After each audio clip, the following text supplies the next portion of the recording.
Hey everyone, welcome back to Is Your Six Covered, and we're going to be talking about what the heck was he thinking. Basically, the topic of the night is South Carolina policeman.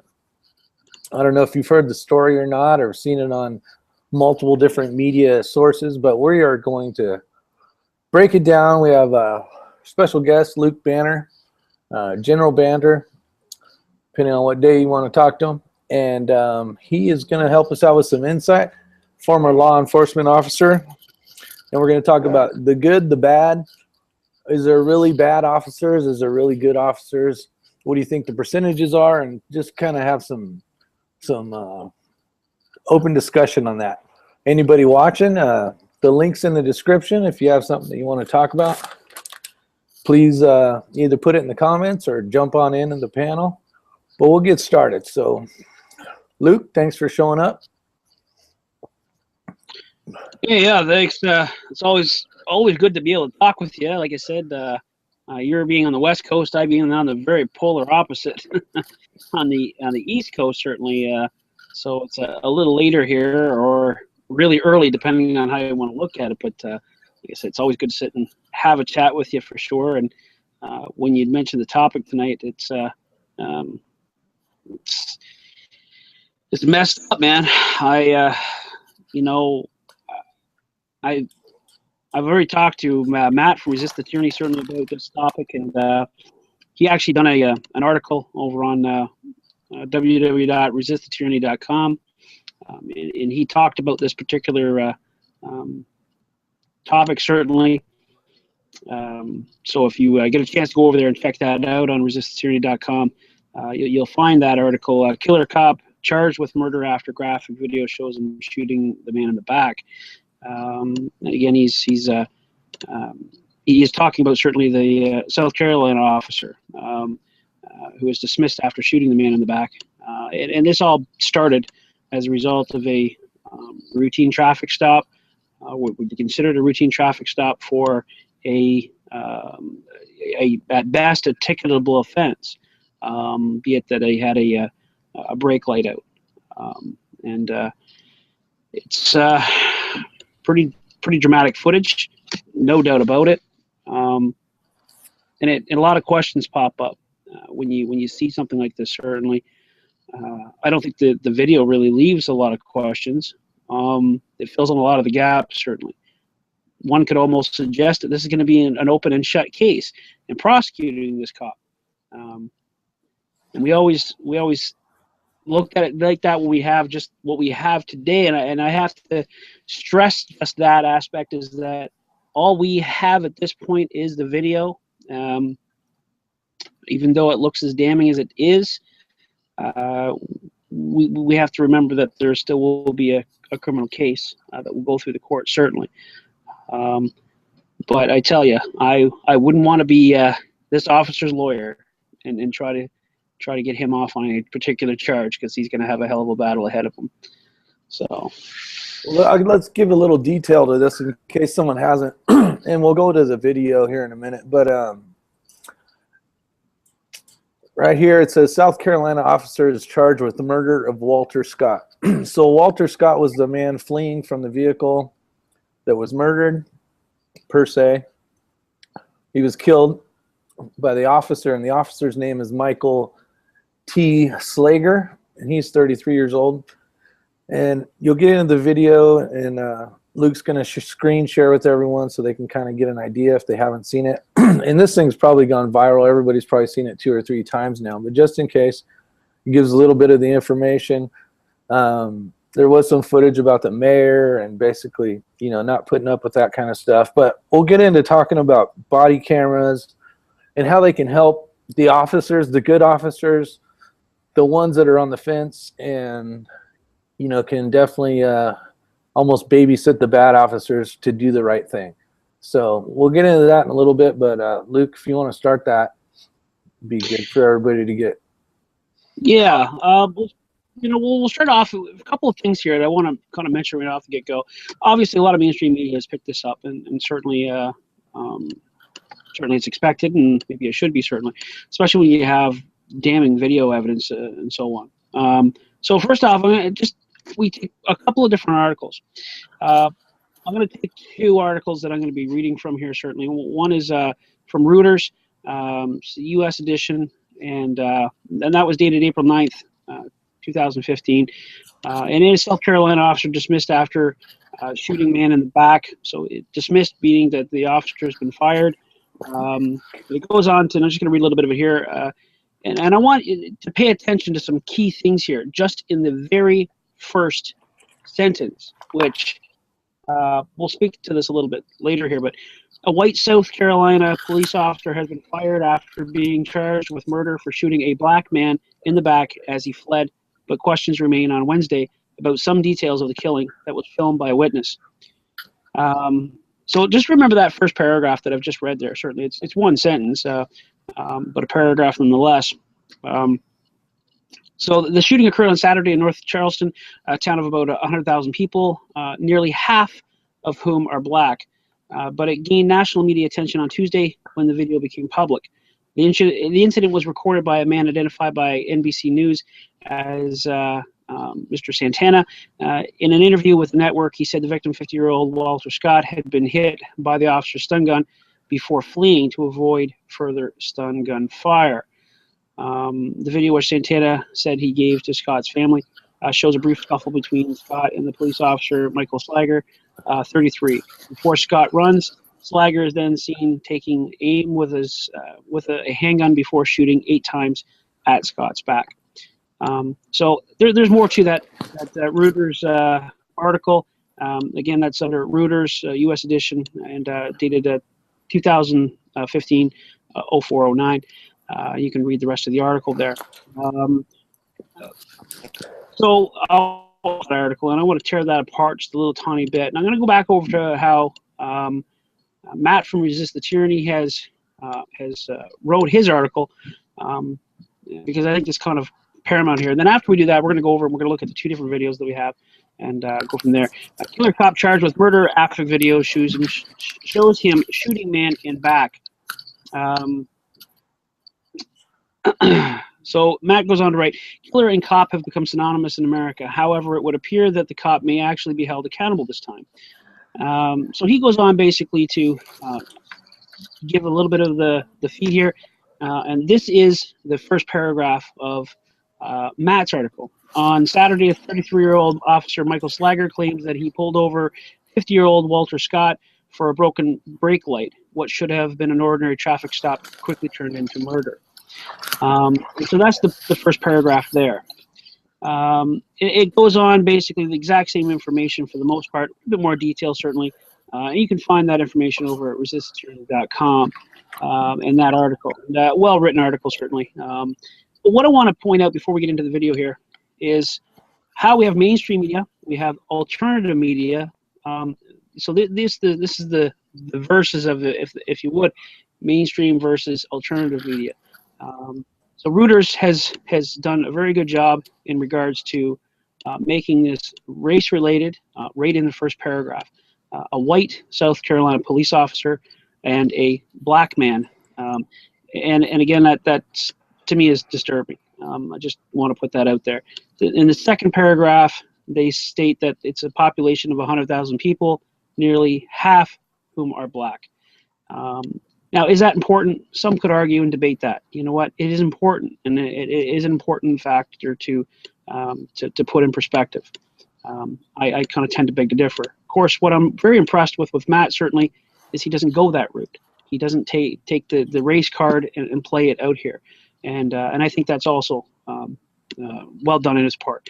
So, having said that, we'll go ahead with the screen share here of the original traffic stop, and see if I can get that to pop up here. And it looks as though I might be able to. Yeah, looks like that'll go ahead. So, yeah.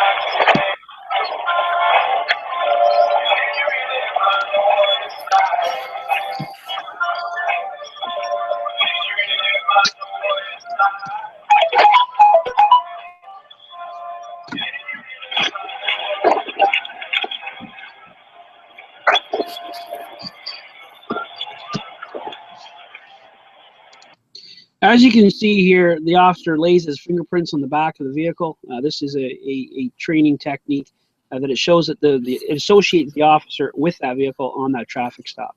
And that is a protocol. That's pretty much North America wide, just to point that out.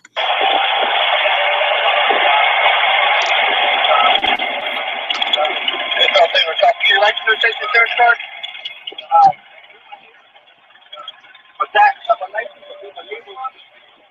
Okay, let's start with your license. Reason for the stop is your third brake light stop. Okay.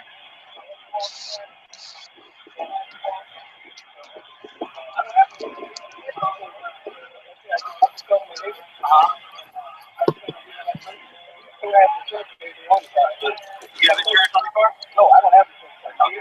Well, if you don't have insurance on your car, you bought it, you have insurance. Well, I haven't bought it yet. I'm saying I'm about to do it Monday. Oh, but you bought it? Oh, okay. Yeah, because my car is down. Oh, okay. Like, so fine. Let me have your driver. So you don't have any paperwork in the glove box? No registration in there? No insurance? Why is it? Okay. But you're buying this car. Did you already buy it? No, not yet. I'm about to buy it. It's a minute ago you told me that you bought it. And you're changing everything over on Monday. All right. I'll be right back with you. All right, a couple of things here I'm just going to note. The officer clearly states that to the driver of the vehicle why he pulled him over, references the brake light. Scott, the driver, of course, states that he's looking to purchase the vehicle, hasn't purchased it yet. This is the communication. Officer acquires his driver's license now and is going to return back to his vehicle to probably run a check. And if in fact this wasn't his vehicle, it obviously wouldn't come back to him if he had ran the plate prior to stopping the vehicle, which where I come from certainly would have been the protocol. Maybe this is what's confusing for the officer. Having said that, you can also see that the officer is looking over his shoulder, which is good protocol. It seems to me like the officer's fairly well seasoned. Also checking his SIGs, making sure that nobody's leaving the vehicle or getting the jump on him as he turns around. So there you go.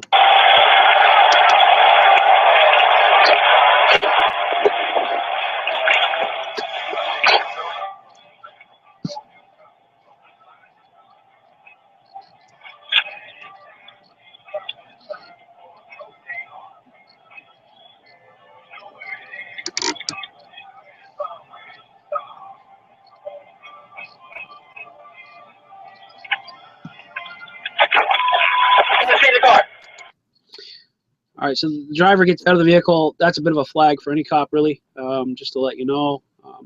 He's not calling in to dispatch, so he's probably putting into a computer system he has in the vehicle while he's running his name, just to fill that in.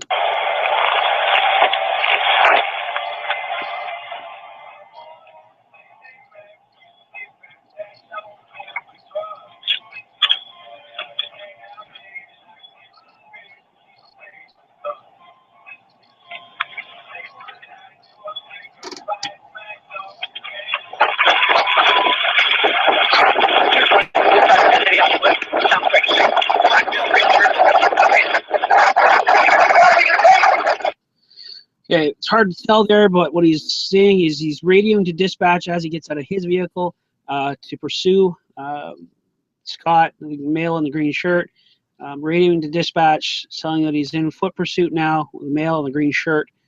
We'll hear what happens next.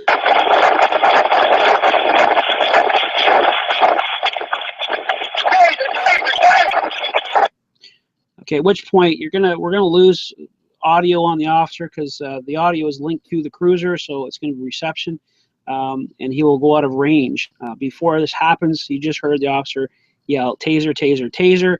This is protocol, and very much indoctrinated to every officer who runs a taser to advise that he will deploy a taser. This is not only a warning to the subject, this is also a warning, a programmed warning to other officers who might be in the vicinity so that they don't touch the individual while the taser is being deployed.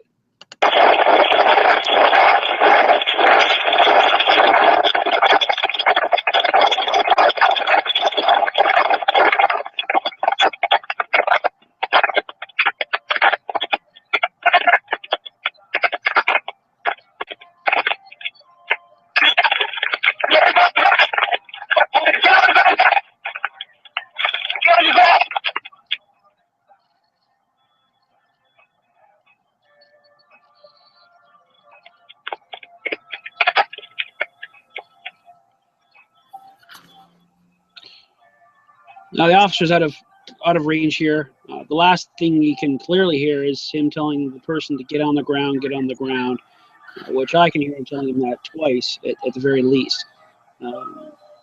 Throughout the rest of this here, for the next 10 seconds, there is nothing else. It clearly shows that the passenger of the vehicle, which there is a passenger in the vehicle, doesn't appear in the video anyway to exit the vehicle. You can see the reflection of the cruiser behind, and the lights are activated and so on. So that would be the end of that particular video. Moving along to Resist the Tyranny, the second part of the video, which was posted certainly or obtained anyway by New York Times from the witness. It's a pretty damning video. So before we get there, did you have anything you wanted to add to that? No, I think it's going good. I want to jump out real quick into the internal comments, just kind of give everybody a hey and what's going on. We got Seymour Beavers, SKS Hugo, thanks for showing up. Silver Shard, which has a family that has some officers in it. So if he or she, I don't know for sure, wants to jump on, the little icon's too small. The link is in the description. We got Gear Grinding 19, 420 Homestead. How you guys doing? Let's see who else we got. We got Biddy Boo Brown. How you doing, Biddy? Liking those videos. And Weapons Machinist. So thank you guys for showing up. I'm gonna make sure we don't get it. Oh, JJXX is in the house. Informed State of Mind's in the house. And Migrobi. Hope I'm saying that right. Thanks for showing up. Yeah, let's go ahead and continue with that, and then we'll have a discussion afterwards. Fair enough. All right, so this is the video that I'm pulling from Matt's site, just because it works well on my end here. So certainly y'all probably can read it, so I won't go about that. So hell, I will anyway. North Charleston, South Carolina, Saturday. A man was shot, certainly, and that's already in there. Of course, all this information has been released.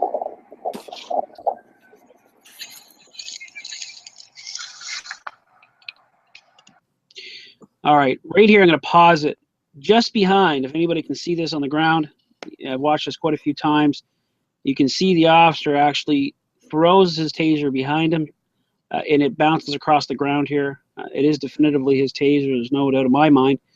Certainly, and at some particular point, it may be hard for people to see, but you can definitely see that there is taser wires that I would suggest that are attached to the suspect.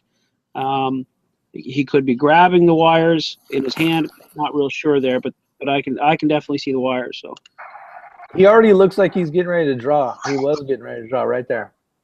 He was, yeah. Yeah. At this point, I'm not gonna back it up, but we've already kind of discussed it. It looks as though my best guess is the suspect is approximately 18 feet away from the officer before the first shot is fired. And we've counted many times and to understand that it appears to be eight shots that are fired. Eighth one being a bit delayed. So.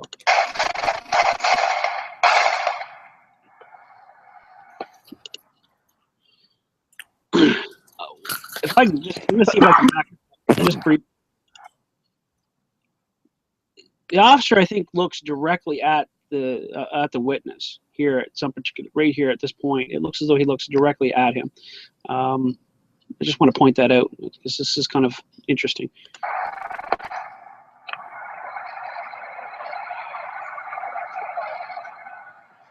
He's either doing that or looking down the hallway, not the hallway, the alleyway there to see if there's anybody around. Could be.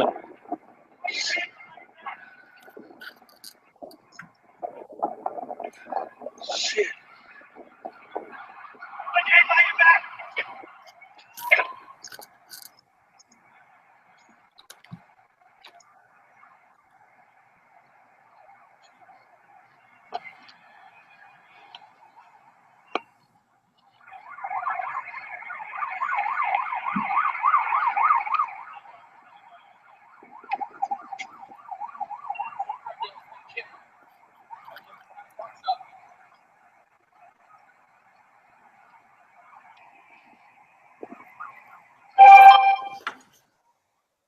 Oh,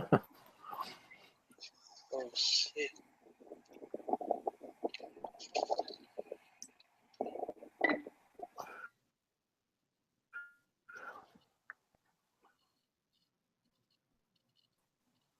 Oh.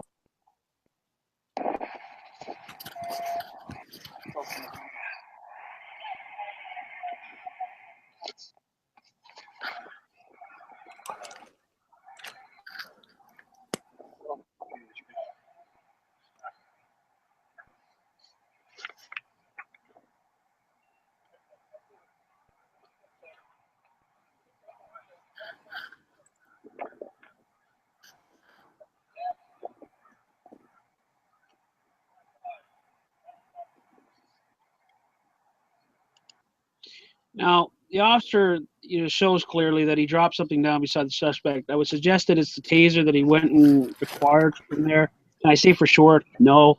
I think we could all come to that conclusion, certainly.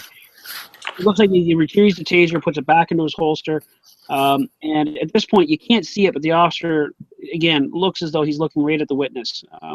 It's just, you can see his body turn and look, and the witness says it clearly, fucking abuse, twice. That, of course, is his perspective, no doubt, and probably well-deserved perspective.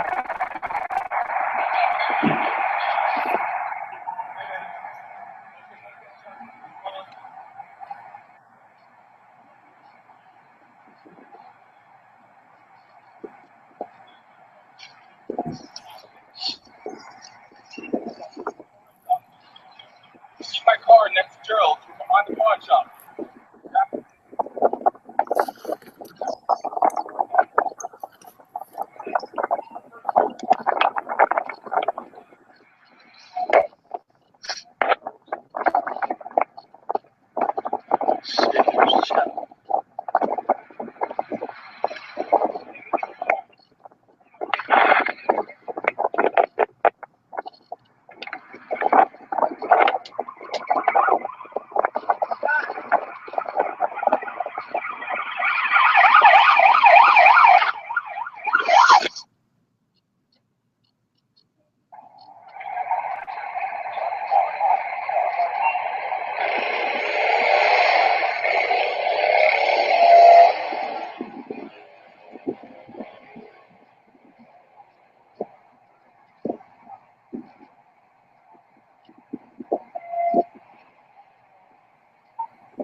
So, the rest of that video there basically just shows them that they're working on him. One thing I wanted to mention here, though, is that if I can find a clear picture of it here, I'll try to find it here just to see if I can get it. Yeah, right there. Okay, I'm not sure, but the rank of these two officers, you can see on their shoulder here, you can just see it. I would suggest they're both sergeants. I might be incorrect with that. It might be just regular officers. Still concerning, though, is that this officer leaves this guy alone with this suspect after he's the involved shooter here. It would be very curious to me why this officer wouldn't tell him to just basically go over there and stay away from the scene at this point, and just be clear of it. That's a bad practice right there, even though this officer should have taken over and relieved that officer basically immediately, telling him just to stand over there. This guy's obviously no threat at this particular point. So, and another thing too, ladies and gentlemen, just to let you know, neither one of these officers tells this guy to stop videoing. So I don't know how things are in South Carolina, but anywhere else in the U.S., it must be no problem to videotape police, especially even in a situation like this. So anyway, so that's what I got to say about all that. Certainly. So anyway, I'm going to go to the outside here and see how many people are going on in there. I haven't seen anybody's comments as of yet. So so far we got 24 viewers. One person showed up for a second, and And then they jump back out. They're probably just trying to watch or something. But you're more than welcome to come on in, especially if you got some good information that you want to talk about on the topic. I know in the chat here in the comment section we got some pro and con when it comes to law enforcement. So it'd be good to hear some. Got Blah Blah Tuesdays in the house. Stan Ulch. Who else that I missed? Dish Outdoors. Hey, Dish. 420 Homestead. We talked about him. Let's see. And I think, and Jack of all trades. And I think we got everybody else. If not, I'm sorry. I'll get to you soon enough. So, but it's pretty, it's pretty crazy to have footage. Obviously the patrol car had footage in the beginning, and then it lost reception due to the distance from the officer to the vehicle. The audio, yeah. So you missed it, the audio. So you missed that portion of it.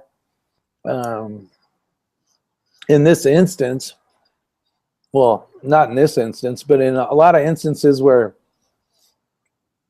you get these officers that are being portrayed as bad people, and sometimes they are, definitely. Like in this instance, I would classify this as murder. There was no threat to the officer, but in instances where someone's filing a report on somebody or whatever, having these body cameras can definitely help with protecting your job. So. Yeah, I agree with that. I mean, I think body cameras should be a must. Absolutely. Especially when the idea is that, look, these officers are tasked with taking somebody's freedom potentially. You know what I mean? It needs to be justified, it needs to be reasonable, and it needs to be lawful. And all three of those things need to be fulfilled. And it needs to be in the course of justice, certainly. Fundamental justice. Fundamental justice, of course, meaning that the majority of the social entity is on board with that and is accepting of those terms. And if we have a discussion whether or not the majority is accepting to the terms that the government or our legislators have put forth into bills and so on to create laws, well, I don't think it's arguable. The fact is it's there. If we don't think it's working, then have a close look at your votes again, and if that's working. But I agree with the body cams. The simple fact is that it keeps officers protected. It keeps the civilian body protected, and it keeps officers honest. And I think that that's important because, again, everybody is a human being in this process, regardless what it is. We probably should put body cameras on our politicians at all times too. Yeah. And not a bad idea. Well, it wouldn't be a bad idea. These backroom agreements and stuff like that. No, that should be all on body cameras. Maybe they keep them honest too. Just to say. But and funny how that works, isn't it? There's allowed to be backdoor agreements and so on and so forth, and closed door talks and so on. But in this particular case, and I want to say this because I'm a very big advocate of this, of this armchair, lawyer process that we're doing potentially with this particular talk. We're looking at the video, we're exploring the videos, and I don't want to jump to any particular conclusions, only the conclusions that I get personally from the video. What anybody else wants to get from that is up to them, of course, but there's certainly, we can say there's a lot of things that are very obvious, and what I see obvious is obvious to me. It may not be right, I don't know. The conclusion I come up with is this was not a justified shoot, not by any step of imagination, and this was just what it is. I think it was murder, without a doubt, and that's how I look at this video and the information that I got as of right now. So that yeah, and it talks about how they basically, he fought for the taser and so on, and the problem is from leaving his unit, going down, now you have nothing but voice, and then the part where it's back on camera because of the the individual that was filming it with his camera or phone or whatever it was. Sorry. there's that little window right there. And from what I see, it doesn't matter. You know, when he fired the weapon, I mean, there was no threat to the officer, I believe. I mean, I'm not a police officer. I don't know what the rules are, especially in South Carolina. But from watching the video, you know, there could be something that we missed, something that'll come up later. But just watching what we saw tonight, you know, it makes it hard. It makes it hard for that guy to figure out a way to make it some type of justifiable. Man, in there, you know, look, I don't care if the person reaches for my taser, whether or not they get the taser. The fact is, even if he gets my taser, he's running around with a less than lethal option, okay? Is he an immediate dangerous threat to anybody? I don't suggest so, and I still don't think you're going to be warranted in shooting the guy. If the guy got your taser and turned around on you with the taser, now that might be different. Now think about this, ladies and gentlemen. This person now is going to turn around and tase you. You're now going to be incapacitated, and this person could now reasonably get your sidearm and reasonably take your life. This could now be a grievous threat, certainly. But this guy didn't get the taser. The taser clearly went behind the officer, which he then went back and recovered, certainly. And waited till the guy was at the 15-foot mark. I would suggest 18 feet, quite frankly. And again, this is a rough estimate just looking at the video. But and I'm just getting that from the officer's stance and where his feet were. To look at it from an 18 to 20 foot range before he fired his first shot. We practice under a Tueler drill, for instance, in law enforcement, and certainly even the civilian body should practice under that because it's a good drill. But you know, under the Tueler drill, we looked at the 15-foot range. This is if the person's facing you, of course, with a knife, and a knife threat, for instance, going to approach you, and you're going to defend yourself with a firearm. This guy was 15 feet or more out and running away from the officer. As full tilt as this 50-year-old could carry himself, and the officer felt that he felt for his life or his safety or whatever. I guess that'll come out later, but man, yeah. I don't spin this besides he got, you know, I don't know. I'm not even going to speculate what the hell was going through his head. But what the heck was he thinking? That's a good title for it, 6, because I'm telling you, buddy, I have no idea, you know, and it's just sad because, look, a broken taillight, and I'll go back to this here too, and let's just suggest for a second, right? And I'm playing with this a little bit, ladies and gentlemen, so keep that in mind. But let's suggest for a second that this whole thing stemmed from a quota system being in place, and I'm not suggesting that this is alive and well in this small community, or a larger community, certainly of 100,000 people in North Carolina, certainly. South Carolina, sorry. South Carolina. Yeah, there was a quota system in place. This officer was trying to fill a quota, you know, because of a brake light being out.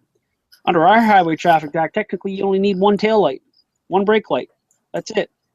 You don't even need signal lights, all right? You need to be able to signal your intention. You can do that with hand signals out your freaking driver's side window. So it's pushing the envelope a little bit. And this is the danger that can lead to this bullshit of quotas, right? I'm not suggesting that's what happened here, but this would be a damn good example of it, okay? It starts off as a routine traffic stop. The guy flees. We don't know why he's fleeing. He could be fleeing for so many different reasons. He could be just afraid that the officer's going to take him, and he doesn't want that to happen, certainly.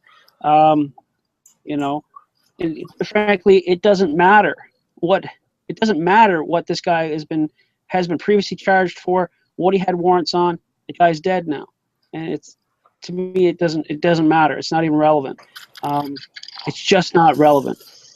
Why the guy ran at this particular point, even if he was wanted for murder, the fact is the officer didn't know that when he chased him, right? At least I don't think he knew that. He might have gotten the information what his wants and warrants were. Maybe he realized that he had a warrant when he chased after him in the vehicle.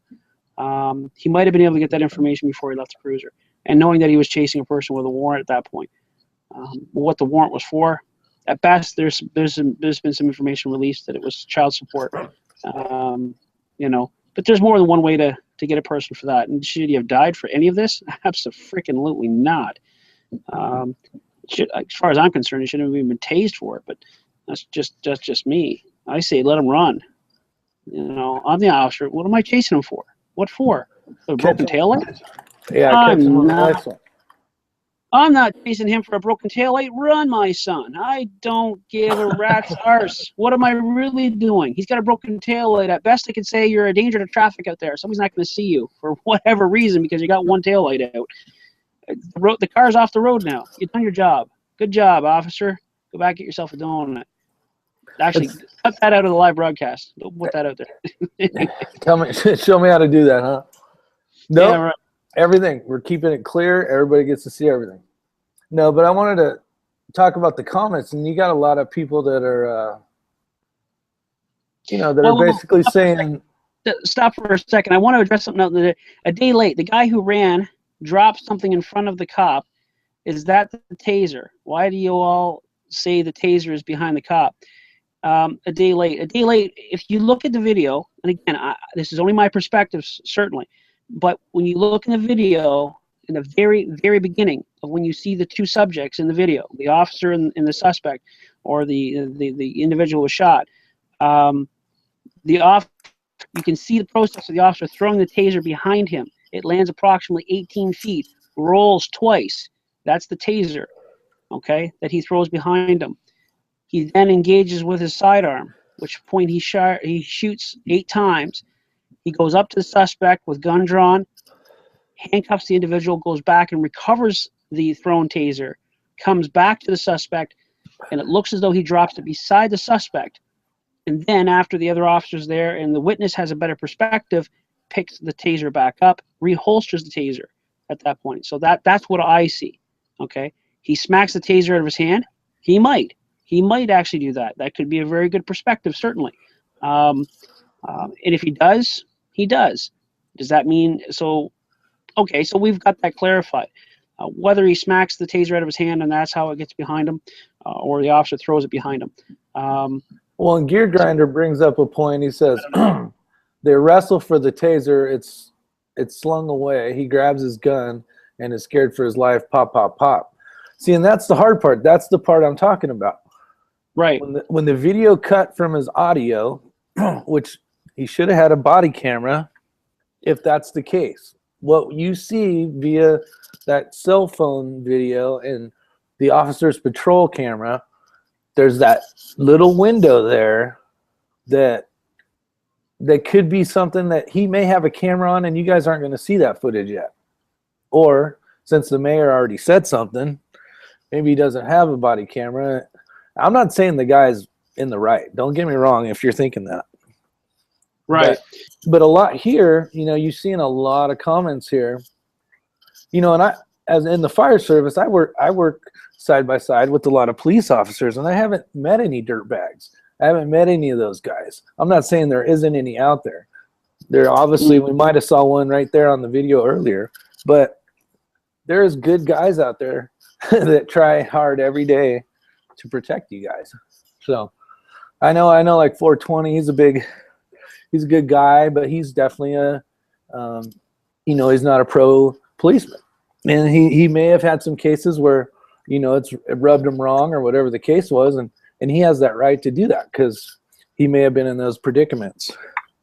But me responding with these guys on certain types of calls, whether traffic accidents or whatever the case is, I don't see any of that, but it's hard because you're like, man, they are giving themselves a bad name. Videos like this, other videos, the one that just happened where we had the riots, that was a justifiable homicide as far as I'm concerned. After all the information came out, and we are kind of, quarterbacking it from the chair here, but we have the information that we have at hand, so it was fun to bring up, kind of talk about it. But we don't have all the facts. Or maybe we do. But from what we've seen on video, that little window may be some factor that, I don't know. I don't see it because the guy's running away. He uses lethal force. I don't see how he'd ever get out of that. No, and he certainly shouldn't get out of it if I'm sorry, but I don't care if the officer got the taser smacked out of his hands and he feared for his life. You know what? The reality is that he should have stopped fearing for his life once that guy turned around and started head and tail. Yeah. I mean, that's it. Look, you know, even for a civilian body, the threat is now leaving you. There's no threat no longer. That's it. I mean, look, you can't, man, you can't really. Again, it's, you know, I always say, well, let's just wait for the trial and so on and so forth. And there's a lot of people will say that won't come out right, and it'll be not very fair for you know, the civilian aspect of things, and it won't be just. Maybe this time we actually see it get right. I don't know. See, and that's a good point too, and that's what they're talking about in the comments. You know, you got, and a day late says, I think the cop is in the wrong, but it won't be surprised if the cop gets off lightly. And this is the reason, that would be a real reason to do what they did. You know, I don't know if you consider rioting and burning down all the buildings that are in your own town a smart idea, but I mean, then you have real reason to have some type of something where until you get all the information, even if the information's right and they just want a reason to go out and riot, that's wrong.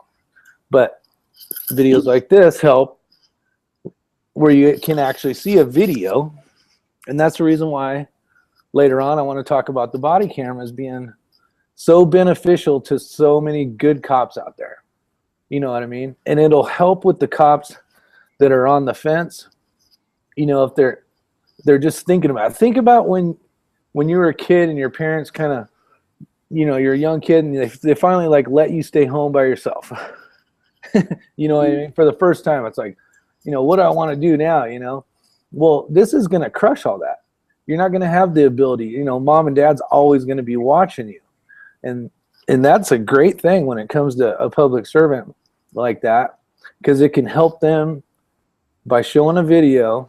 And there's been different departments that'll put out their video to show, hey, this is what really happened. Not the last 3 seconds of some guy's cell phone. And I'm not talking about this instance, but you're getting the whole thing. You're getting exactly what happened. Them wrestling on the ground or him grabbing the gun or whatever the case is. To make it a little better so we're not going to have riots like this. Yeah. And again, I bring up Ferguson only for the simple fact is that I still think that the whole thing was avoidable. I think this particular case was avoidable as well. And Luke brought up a good point about that. And are you going to talk about that? We talked about it a little earlier before we started, but he was saying when the officer showed up, he could have easily waited for backup and could have changed that whole thing. He wouldn't have had, say, 2 guys on him. You know, the numbers would have been a little different. He would have had a little more backup. There would have been a lot more that could have happened. Everybody could have walked home safe from that instance if he would have done a different tactic in the beginning. It is, and I do go back to that because I think it's very, very important to understand where the mindset of the officers are nowadays. I've had this discussion with a very seasoned Florida officer once before, and it was in regards to the Ferguson issue, and he just said, "Look, apparently you've never worked a high crime area, you know," and he said, "You know, I have, and certainly you don't have options like that." And I just said, "Well, look, it's because you don't give yourself the option. You don't give yourself that in your mindset." And again, with the Ferguson scenario, and I said this once again, you know what? He approached the 2. They were walking on the street. He then identifies that this is possibly the robbery suspect that he'd heard the bolo come over or be on the lookout for. He knew that there was radio traffic. There was at least 2 other officers in the area, probably in the immediate area, certainly, within a 2-minute radius at the very least, looking for the subjects. You know, knowing that this gentleman most likely outweighed him, you know, and the fact is that when told to leave the middle of the street, you know, the kid told him to go fuck himself. So, look, there's 3 flags right there. Number 1, you know, there's a bolo in the area right there. We've got the idea that these guys are walking down the middle of the street. This is possibly the robbery suspect. Meets the description perfectly. So why, oh why, would you decide to actually try to take this individual when he's already shown disregard for the law by robbing, disregard for the law when directed to move to the sidewalk and not be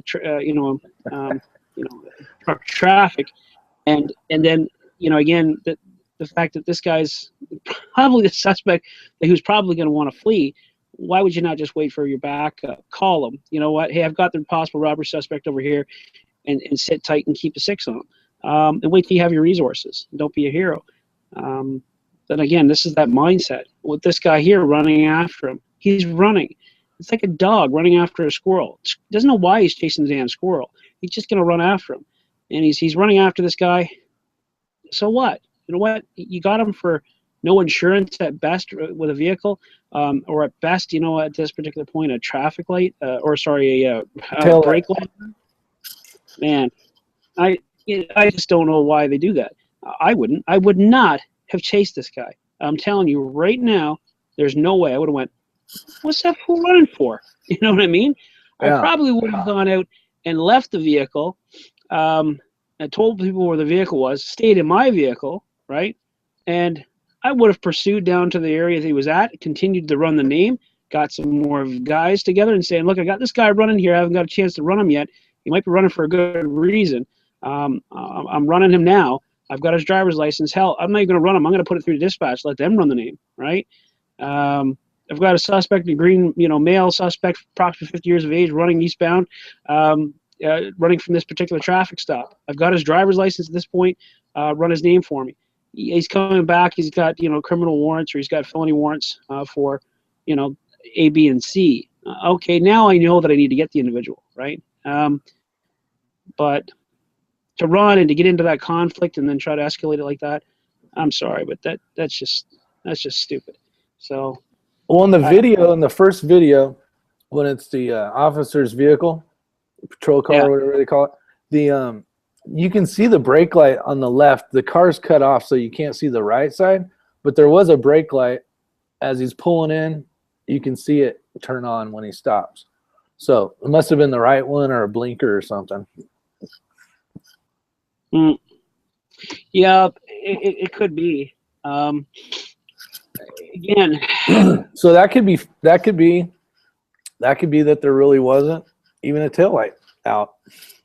I don't know, because it only shows the one part, but we're only basing this, ladies and gentlemen, this is very, very important to suggest that we're only basing this on the information that we have, right?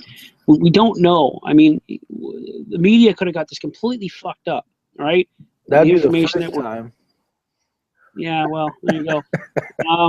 So, you know, let's just keep that in mind, right? Because the media also pushed some very important information from the Brown, the Ferguson case, certainly, that was just not accurate. They were pushing information that was given to them by, you know, said witnesses. And I'll tell you, from a policing standpoint, witnesses suck. So the best witness is video witnesses. Those are the best ones. They're great. Those are great witnesses.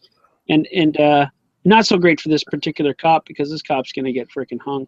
And he should. Certainly, if there's a death penalty in South Carolina, I'm sorry. But this guy, man, oh man, you know, the best, he's going to get a criminal negligence charge, because it wasn't premeditated. He never went with the purpose of actually killing the individual, but at some particular point, he drew that firearm. There has to be there had to be some moments there when the officer should have said, regardless, scared or not, Gear Gridden says, he was scared. I don't give a shit. I'm sorry, but that subject's running away from you. You're not scared. You're stupid. And you think you need to stop. You know? My thing is, and I said this before, I think he looked at it and said, this guy, yeah, he got his feelings hurt. Somebody had said that out there before, and I would have to agree with that. I think, yeah, he got the taser slapped out of his hands. I didn't have the taser. How did he fear for his life? But because he was willing to confront the officer? Okay, so I've been in that situation a million times. Hell, I've been in that situation not being an officer. You know, I get that situation just with my wife, and I feel for myself. But sure as hell don't shoot her. But you know, I don't know. It's just ridiculous. It really is, and I suggest it's gonna. I suggest you're gonna see him get the book thrown to him hard, and I hope that happens, certainly. A day late says that they had a cop in Virginia that shot a woman in the back and only served 3 years. Well, look, and here's the other problem too. The justice system, from what they actually give, here's the thing on a rape charge, for instance. A person will go out there and rape a woman, and will get 2 years, less a day. So basically, they're not even going to serve the whole 2 years. But that individual, the woman, is going to have to live with that for the rest of her life. And this person's life will go on. They've paid their debts to society, and that's it. Is it just? I don't know. It's our system. Yeah, and we don't know all the facts, and we don't know all the factors in this one, like you brought up a couple times, which, we need to keep bringing up is, hey, we're just armchair quarterbacks at this point. But, I mean, with the video, it brings out a great point. If a picture's worth 1,000 words, hell, what's a video of a police officer shooting a guy running away from him worth, It's a few more than that, I would assume. But it brings to light that bad shit happens, and if there, and then you can bring up the point of if there was no camera guy there, this could be the same thing. This could be, well, it's not the same thing because it's completely different, but the cop could have got off scot-free. And what did the officer? We talked about this a little bit. When you watch the video, when the officer is bringing the taser over to drop next to the person that ran away that's been shot, I don't know how many times yet, but when he's down, there's another officer right there. So, in his report, I wonder what his report said, that could be something that could be brought up, because if the guy's trying to protect him, and the reason why I keep talking about this is if there was no camera, that officer could have said, oh yeah, I saw, on his report, I watched him drop the taser off right next to him. Or he could have said, oh yeah, the taser was right there. And basically, so it's a lot harder. So back to the body cameras. They're not the greatest thing. They don't work worth the crap at night, probably. But they're better than nothing. At least you're getting the audio. At least you could hear the wrestling or the running or the shots fired, or, all those little things in that window that we don't get a chance to see. A day late makes a very, very valid point, and I'm going to bring that up. The cameraman, the witness, should have waited a few days to show his footage. He is so absolutely right, and to me, this would have brought out potential. Because let's just have imaginary time right now, ladies and gentlemen. It's a pretend time right now. I think we're all adults, and we understand that we can have those kind of moments. Here's the thing: a day late's absolutely right, and well stated. Well stated. If the person, the witness, would have waited and sat on that video evidence and just let the justice system work, just let it watch what happens, right?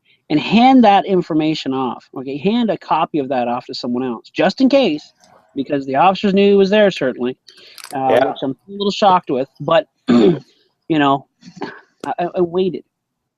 First and foremost, he would have got a hell of a lot more than $20,000 for the video, which he probably got at least that. And certainly, it would have been very interesting just to let it go and just to see how this could have unfolded. It would have been, really interesting if it would have come down to the fact that the guy had the taser and left, and this officer shot him. Right now, the medical examiner's report would have showed, if it was done honestly and there was no interference and so on and so forth, it would have showed very, very clearly that the suspect was definitely running away and continually running away when he was shot, because that stuff doesn't lie. Okay, you can't get around that. So it would have been very interesting to see how that would have played out, and not even a few days, maybe waited quite a while, right, up to the point where it would have been not criminal on his part for not bringing forth evidence that would have been useful, but I think that's a very valid point. A day late, well done. So, but yeah, that would have been very interesting. But it's still eerie just to see how these cops say not a word, to this guy. And meanwhile, we've got people, we've got officers telling people to give the camera over and stuff like that on way simpler stuff. Stupid stuff, yeah. Yeah, so take note of this, ladies and gentlemen. If any other cop wants to tell you that, and say, well, that's funny because the witness who just, videotaped the stuff going in South Carolina didn't seem to have a problem with him videotaping the murder. You all got a problem with me videotaping you with a skateboarder who spit on the sidewalk. You know, interesting. But yeah, well done. Well done. A day late. Well done. If any of you guys in the comments there want to jump in, we got room for you. If you got something you want to talk about, or if you're willing to get on the old jump on the panel here, but it's in the description. Just click on it, and it should go over to it.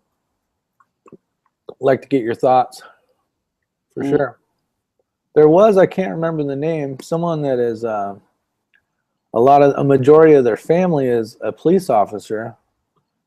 I don't know if they're still here now, but it would be kind of nice to hear that that side of it as well, especially with all the cases with Brown and all that going on. I'm sure if you're talking to those family members a lot, he or she bounces some stuff off you. Yeah, no, absolutely. But you can definitely tell. I've been in the fire service for 25 years, almost 26. And it seems like from the time I started, it seems like everybody, not everybody, but a family will let firemen in a house, no problem. But to let officers in the house is a completely different story. And like how people perceive police officers has definitely gotten worse than from years ago, because we're almost, a tight-knit group of people, brothers of the fire service, and I'm sure as police officers are brothers and sisters of the fire service as well. But the perception from the public, letting the firefighters in, no problem. Hey, save my whatever. But it's like when a police officer comes to the door, things are a little different. So we got Don T in. How's it going, Don? I don't let anybody in my house. I don't care if the fire service wanting to come and check my fire alarms. Hi, how you doing? We're the fire service. We're here to do a complimentary check. Get the hell out of here. Where you go? No, I'm fine, thanks. But in the last 25 years, it's definitely, especially these last few years, holy hell, the perception is every officer is a bad officer, and that's just not the case. I mean, I work with lots of great guys, How's it going? Does your mic work? Yeah, I think so. Can you hear me? There you go. Yeah, I hear you, Don. How you doing, bud? Good. Go ahead. I know they're a bad cop, and I'm not saying my family's perfect, but you know what? They put their badge on, they put their gun on. My dad was a cop for 10 years. My godfather's a cop. 4 of my cousins are cops. And with over 100 years of service in our family, guns have been drawn in my family twice. And they were defending themselves. So, all cops are bad. No, our laws may be skewed. But they're only doing their job. And, yeah, you know what? This is bad, and this is a bad cop, in my opinion, from watching the video. Sure. But, well, you know what? My dad passed away 15 years ago. But my dad watching this video would say to me, there's something you never do. Don't run. Yeah. Gives them a reason. Well, and I agree. I 100% agree with you. And I don't know if it's... All I know is if a police officer pulled me over, I'd give them the information they wanted, and I'd know not to run. Even from watching bad videos of bad cops. Like, all you're doing is asking for trouble. Hey, can I please have a good beating? You know what I mean? Yeah. So if you're a law-abiding citizen and you have no issues with anything, there's no reason why you should be running. What the guy did, I don't know. I heard that he had a warrant for his arrest for not paying his child support. So I mean, I don't know if that's running worthy. I mean, I wouldn't run because not that I know I'd get shot in the back, but you know, do the crime, pay the time. You know what I mean? And it was a brake light. Here in New Jersey, getting arrested for non-payment of child support, you go to jail, and they give you credit, $25 a day for every day you spend in jail.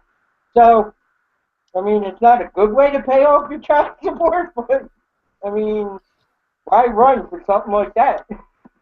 Exactly. Good point. Definitely a good point. So what state are you in? I'm in New Jersey. New Jersey, okay.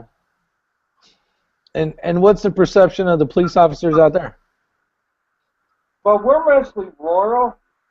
Like, I'll make the very southern tip where the ferry is and all that. And, I mean, I have family that are police officers in Philly and here. And down here, they're overpaid, they're running the quotas. And up there, it's depending on who you ask. I mean, Yeah. you have your bad section of Philadelphia where they hate the cops because it's a bad section of Philly, and then other sections where they like them, and it's all depending on your interactions with cops. Yeah. Well, and that makes sense. I mean, I think police departments should mirror their town. You know, whether it's 25% color this and 25% color that, and blah blah blah. It's good to have a good mixture of individuals that mirror the city that they're working for. To kill that, that race card type of stuff. Oh yeah, and I mean, like the body cameras. I'm still amazed the way technology advances and we don't utilize it to protect people. I mean, a lot of these guys would say, oh, all cops are bad. They couldn't say that if the cops were being monitored all the time. Well, and General Banner and I talked earlier before we went live, and he said that a lot of cops may, and he can jump back in to make sure I'm saying it right, but a lot of cops may disagree with having the camera on. But why? What are they trying to hide? Or what are they trying to... I believe those things can help the officers way more. And I don't know, because I'm not a cop and I don't run around in a squad car and pull people over for, broken taillights. But it just seems like having the ability to go, no, look, right here, chief of police, I know the news is saying all this stuff, but here's my little memory card. Take a look at it. I mean, that's why dashboard cams were enforced, and I mean, they have no control over them. They're on their car at all times. Whenever they do a stop, well, why not take it one step further? Protect you. I mean, and I've had an argument with one of my older cop relatives, one of my uncles, and he was like, well, that's like Big Brother watching us at all times. And I said, well, you are the closest thing our government and society has to Big Brother. So are you telling me that Big Brother shouldn't be monitored either? And he was like, well, we're putting our lives on the line. And I'm like, I understand that.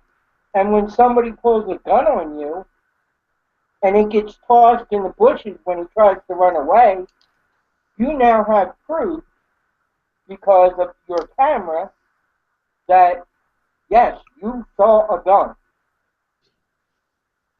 Whether you fire at them or not, whatever happens after that, you have the proof. You're protected. Yeah. It's not your word on a dark street versus...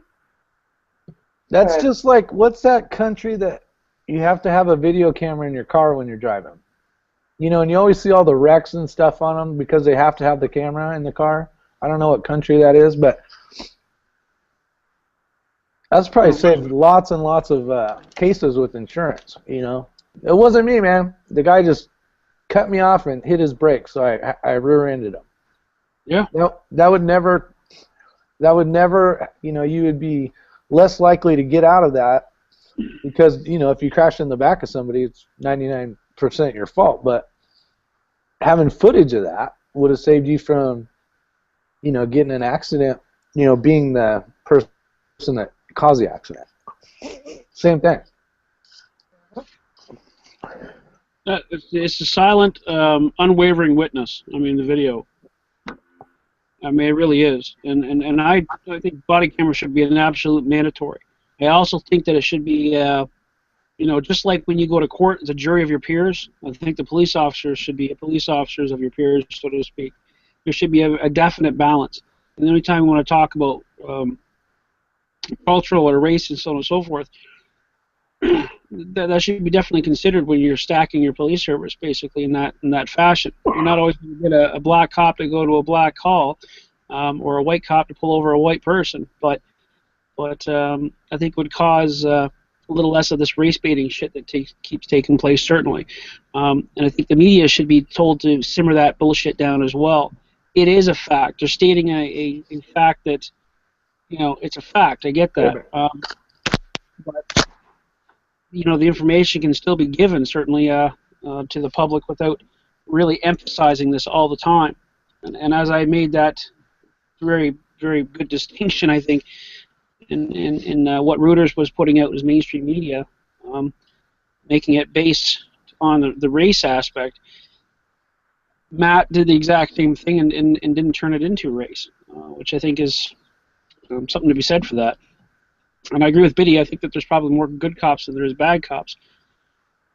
However, I think that there's cops that are being made to enforce laws that there's no victims to. At best, I don't even think there should be a ticketing system.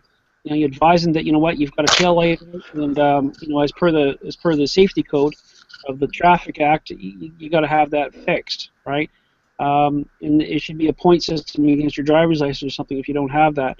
And they'll say, well, that's going to be a point against your driver's license at the very least. It's not something we chase people down for or get into high-speed chases over. And certainly not somebody we foot chase to and get into a point where we escalate it to the point, or we allow the suspect to escalate it to the point where we have to use force. I don't see the reasoning there. I really don't. And look, they chased him down because he decided to go for a run. You know, didn't want to stop and talk to the officer about the dangerous vehicle that was operating on the highway, and that's why he got pulled over. You know, I don't know, man. And Justin said something out there about, and maybe he was being facetious. I don't know. I'll have to just double check what he wrote, but I have a problem with it. If you're a law-abiding citizen, you should have no problem letting a cop search you on the street because you are carrying a gun. I would assume he's being facetious. I can only assume that because I have a problem with that. I think an officer should be able to search me just for the hell of it, or whatever the case is. No, I'm sorry. I don't think anybody should touch my person. You got a reason? The only time you're searching me is if I'm under arrest. That is the only reason. And you're only searching me because of means of escape, preservation of evidence, you know what I mean, and the means to harm me or someone else, including getting searched, right? That's the only reason I'm getting searched. So. Let me jump out here real quick. Let me say hi to Sonic Fan. Looks like he jumped on the panel. Hopefully it's working this time. But Brian. Hello. Hi, how's it going, Sonic Fan? I'm doing good. How are you? Good. You been watching the show? Yes, I just hopped on. Okay. What are your thoughts? I don't really know. I have no idea what to think. Like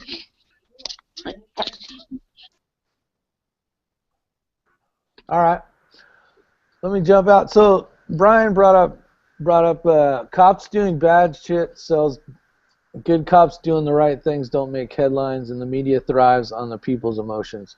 And that's a great point he brings up. You know, you will see every once in a while, you know, like or a cop helps somebody or whatever the case is on a Facebook little mini YouTube, video or whatever the case is.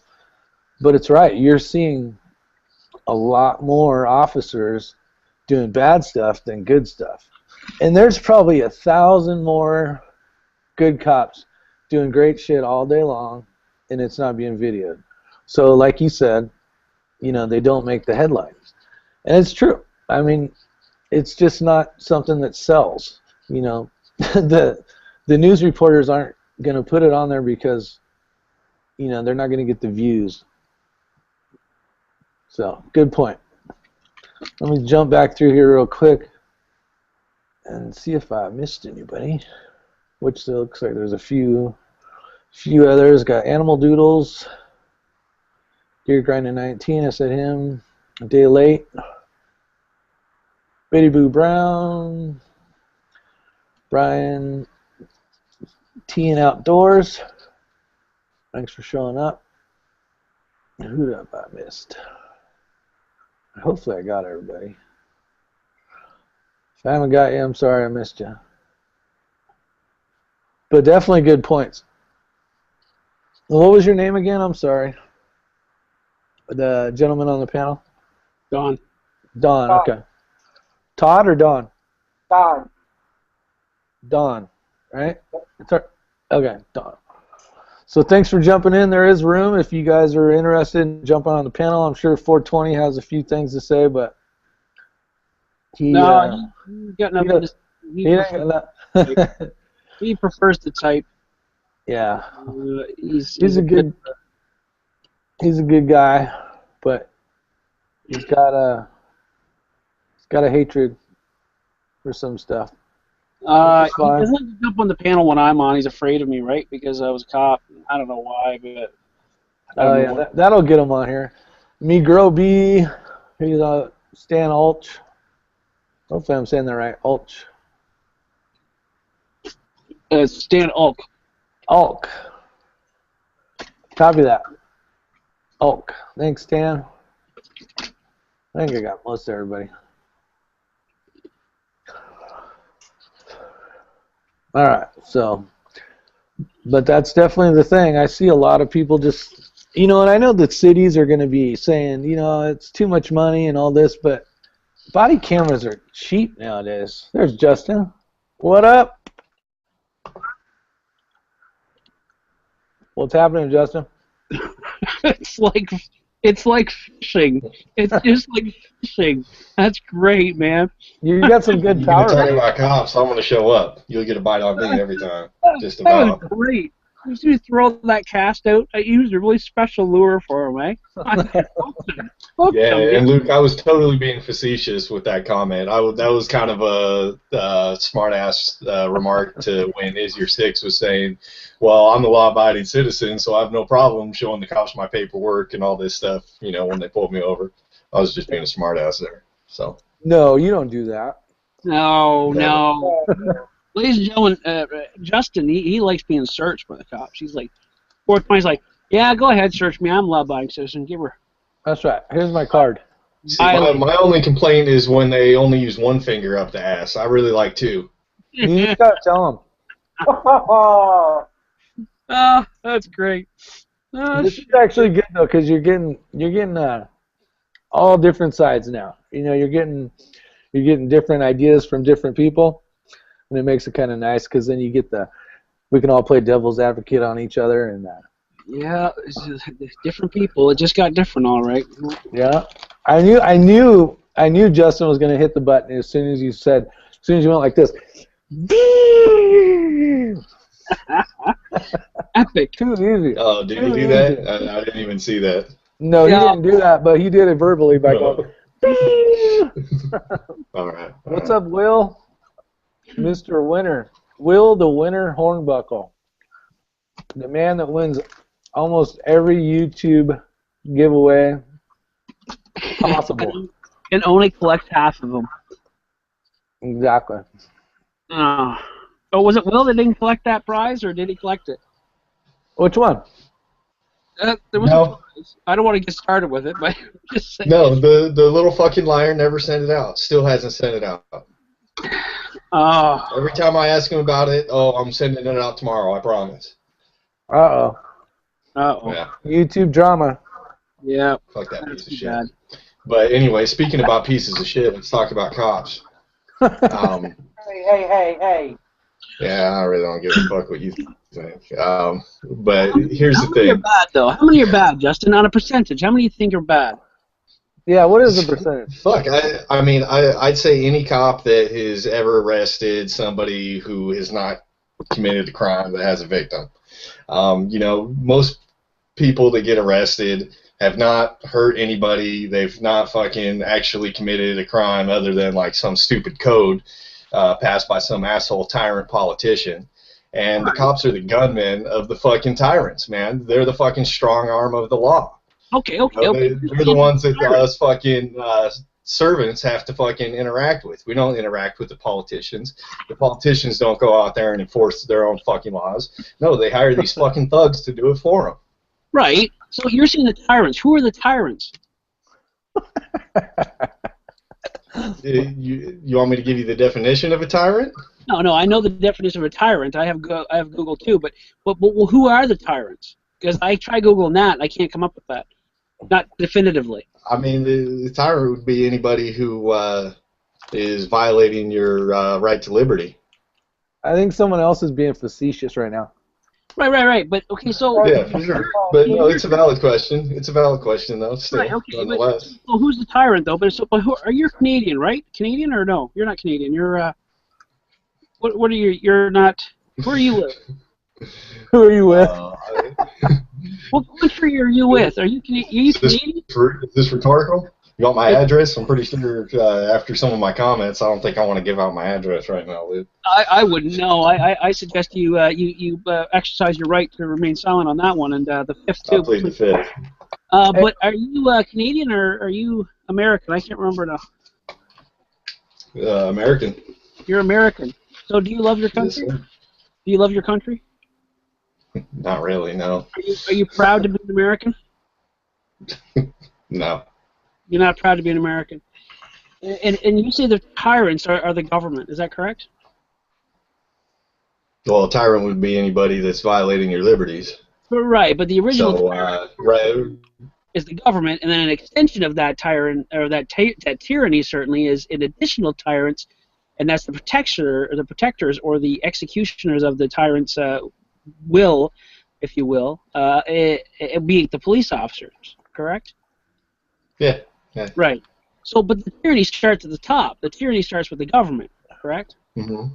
Yeah. So really, the problem is that we can suggest that the police are just as responsible, certainly, because they're carrying out the tasks of the main tyrannical body would be in the government. So this is the American government. So I suggest that really the tyranny it lies within you, the people, because you guys have allowed that to take place. So should we resist the tyranny? No, you shouldn't resist. Exactly, and tyranny. No, that's exactly my point. We've allowed these murdering thugs to roam our streets for too long. Right. We've allowed these murderers to roam our streets for too long, and it's time. We have the legal right to fight back against the tyrannical government. Right, but you can't remove It's set forth in the fucking Declaration of Independence. We have the right to fucking smash these people. We have the right to overthrow them.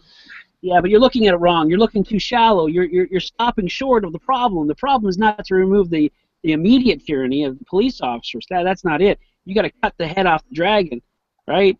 I mean, to cut the feet off, this thing can still breathe fire. So the idea is to cut the head off the dragon. Now, the main tyranny that starts this tyranny, of course, is your government. So even wasting time talking about the feet of the dragon is stupid. I suggest you leave the cops alone. Well, if you take out the feet, they can't chase you. They can't chase you. That's why they shoot at you. They'll find another means. They can still throw the fire. There's still fire, right? You cut the head from the dragon. So if the main dragon, and be it the government, well, then you'd have to cut the head from the government, right? So I would suggest the government is the problem, not the police. right? The police are a result of, right? Wait, Luke, It's are like you saying throwing government eggs up in the itself air. is the problem? No, Yeah, look, I totally agree with you there. I mean, They're the fuck, I'm an afterthought. anarchist, for goddamn sake. right. Yeah, of course government's the problem. Mhm. Every government is wound up becoming tyrannical. Ours is no different, even though we were trying to center it around personal liberty. Still, we wound up becoming one of the most tyrannical governments on earth. We're the biggest empire that ever existed. And, you know, starting out small on a constitution, and nothing fucking changed that. Right, but you see again, like that's what I say to people: if you're going to battle the officer, you're going to battle the charge. The officer, the tyranny of the officer, the police. He charged me. I'm going to fucking show him, man. I'm going to battle that officer. No, you're not going to battle that officer. Matter of fact, you're going to that game stopped when the officer stopped you, and you basically submitted to all of this. Okay, I submit to the charge. You basically now I'm going to submit to going to the courts. So you're not going to be battling the officer. You're going to be battling what the officer submitted. You know what I mean? So you're going to be battling the courts. And the courts, of course, are justified by what the government certainly allows these bills to be put in place and so on and so forth, and allows us to have a platform. So we could say, well, maybe it's not even the government. Maybe it's the justice system. Maybe it's the judges. Maybe those are the head of the dragon, right? I mean, because they're prosecuting it.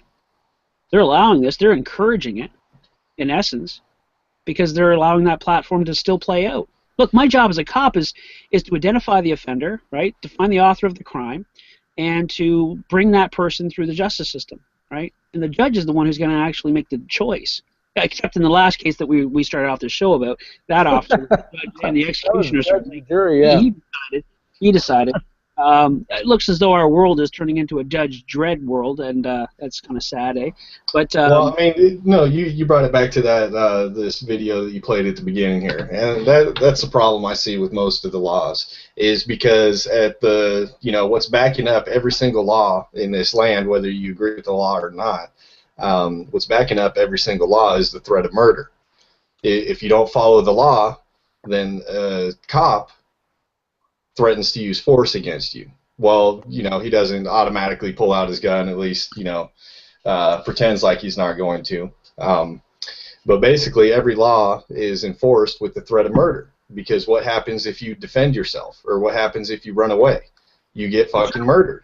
So there shouldn't be a law on the books unless you're willing to kill somebody over it. Are you willing to kill somebody over a broken taillight? Are you willing to kill somebody over no insurance? No. The only laws that should be on the books are ones you're willing to kill over, because that's the ultimate, that's the end game. Right. That's the end game of every single law on the books, is you dying at the hands of a cop. You should be able to kill somebody to preserve your fundamental rights. And I would bring up that your right to travel is a fundamental right. So you should be able to kill somebody over that, or just preserve your life, period. That's it. The only reason you should be able to kill somebody. Well, to preserve your life and liberty. Rights and liberty go hand in hand, right? Your rights are your liberties. What you're at liberty to do, that's what a right is. Right, but we kill somebody over our liberty, right? To move about freely. Well, obviously not everybody's willing to do that, and there comes into play logistics. I certainly don't recommend it. If anybody figures out the logistics of being able to defend your right to travel, then let me know. But it's not really logistically sound at the moment, because you have a bunch of other thugs out there that are willing to fucking kill you. I don't know. I can see that it could escalate to that point, but I should be able to walk away from somebody if that person tries to use excessive force or lethal force and to stop my free will to move about, then that turns it into something else, certainly. So I don't think you can kill somebody just to preserve your liberties, but to preserve your life, yes, I could agree with that. But go back to the first question. I disagree. I think you can kill somebody to preserve your liberty. Justin, what would you say the percentage of good versus bad cops is, though? Like, for real, give me a number. What you believe the average would be for the United States? Show me one cop that hasn't arrested somebody or threatened the use of force against somebody who has no victim to their crime. Yeah, but that's so. Is there one cop out there who hasn't threaten the use of force against somebody who's so are you saying victim of 100? crime? Are you gonna 100%? I'm just trying to. Well, I know one cop. I know one cop in Texas who is trying to put together a coalition of sheriffs and police officers, where it's basically like kind of like an Oath Keepers type organization, and all these people are going to swear to uphold, not uphold. They're not swearing to uphold. They're swearing to not uphold any laws that don't have a victim, or any crimes that don't have a victim. So, for instance, you know, drugs. That's probably the main one. So yeah, there probably are a handful of people out there, but you know, as far as I know, he's just getting this organization started, and it's him and a handful of people. Maybe there are other cops out there that manage to stay on the force by not threatening peaceful people. But you know, even something as simple as pulling someone over for speeding, that's a threat of deadly force. Because what happens if you don't submit to being pulled over?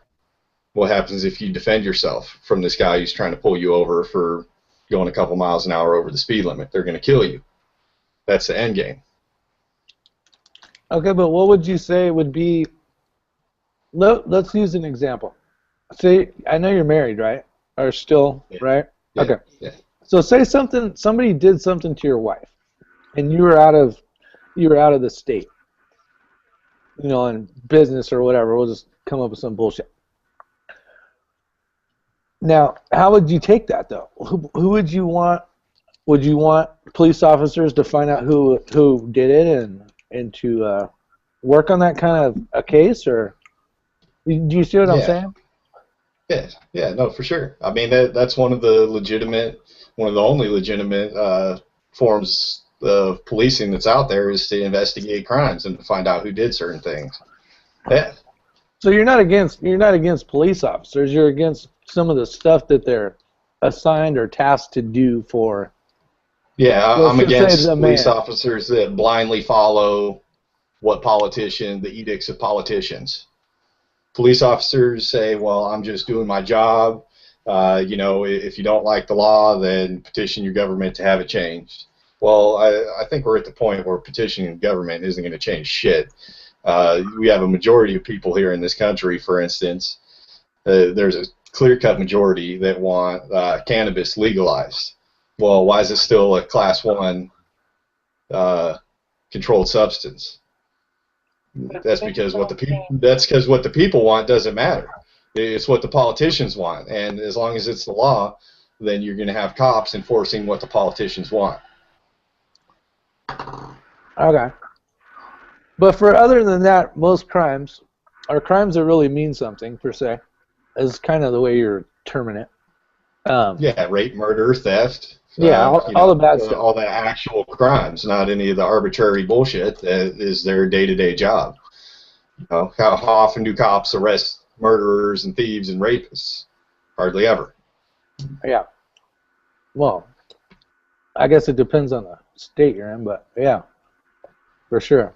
Yeah, I mean, but you just look at how, I mean, you can kind of get an estimate on how many they arrest by the amount of people that are in prison, right? There's only 10% of our prison population are there for violent crimes. There's another 15% that are there for property crimes, theft, destruction of property, something like that.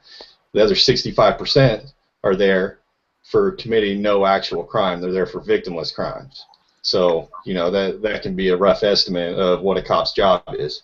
65% of their day-to-day job is arresting people for crimes that have no victims, for arbitrary crimes that don't fucking matter one way or the other.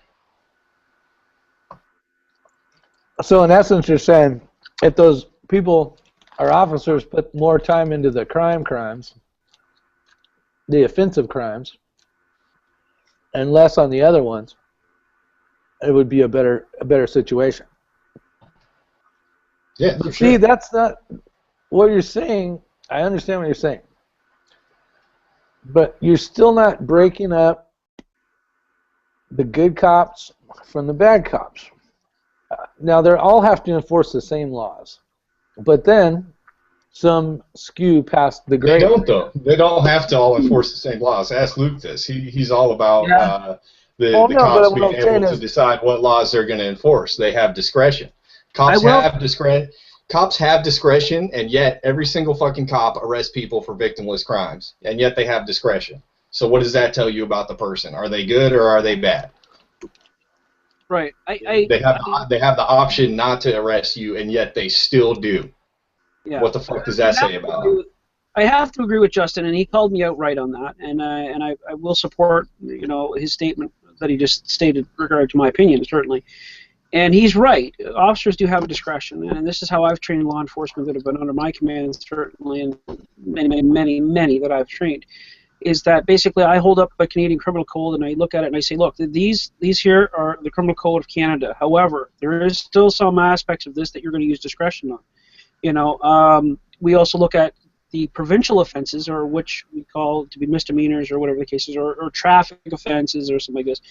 The idea is that an officer will have discretion, certainly. But ideally, and I agree with what he's saying, where the discretion doesn't exist, or there's a lot less discretion present, is where there's a victim present.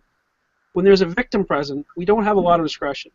We have to pursue that and allow the courts to. You don't have any discretion, right? I mean, if there's somebody claiming to be a victim, that's something that has to be investigated, right? Investigated, yes, but actual charge and process of the criminal justice system, not necessarily. We still have being able to be a mediator and figure out this, because just because there's a particular victim doesn't mean that we can't settle this without having a court system present. If I basically took Justin in Six, and basically Justin had done something against Six, and created, of course, Six was a victim now because of it, property damage, let's just say, for instance, you came by and you were drinking or whatever, and you threw a brick through his window. Now, certainly victim is present here, certainly, and there's a property loss. Without that, I can suggest that, look, I'm going to make an agreement with you now, Justin, and of course with Six's agreement here that you're going to pay for the damages of the window, you're going to apologize for it, and if this doesn't come to fruition in 2 weeks' time, 2 weeks' time, enough time for you to pay back that window, Justin? Yeah, that would be fair enough time for me, I think, yeah. Okay, very good. Six, are you okay with that? Yeah, I'm okay with that. Okay, perfect. Now, do you have anything to say to this gentleman? Yeah, I'm really sorry for breaking your window. Fantastic. Justin just basically did what was good for correcting the harm, and he's willing to pay restitution for the window, and that's it. And I can say basically, what, this is, we have any more trouble with you, obviously this is going to become something that, we're not going to be able to take this route. I think that should be the approach, especially when we're talking about community policing. Community policing, okay? And we come back to that ideology that, look, we're trying to fit into a community, a social enterprise. Right? The reason why we have laws and so on is because society has deemed that we need them. And society has dubbed that it's okay to keep processing these particular laws that politicians keep throwing on our plate. Because we want to try to keep peace and order and a protected society, one that's free from people speeding or whatever the case is and creating hazards out on the highways. And so not all drivers are confident.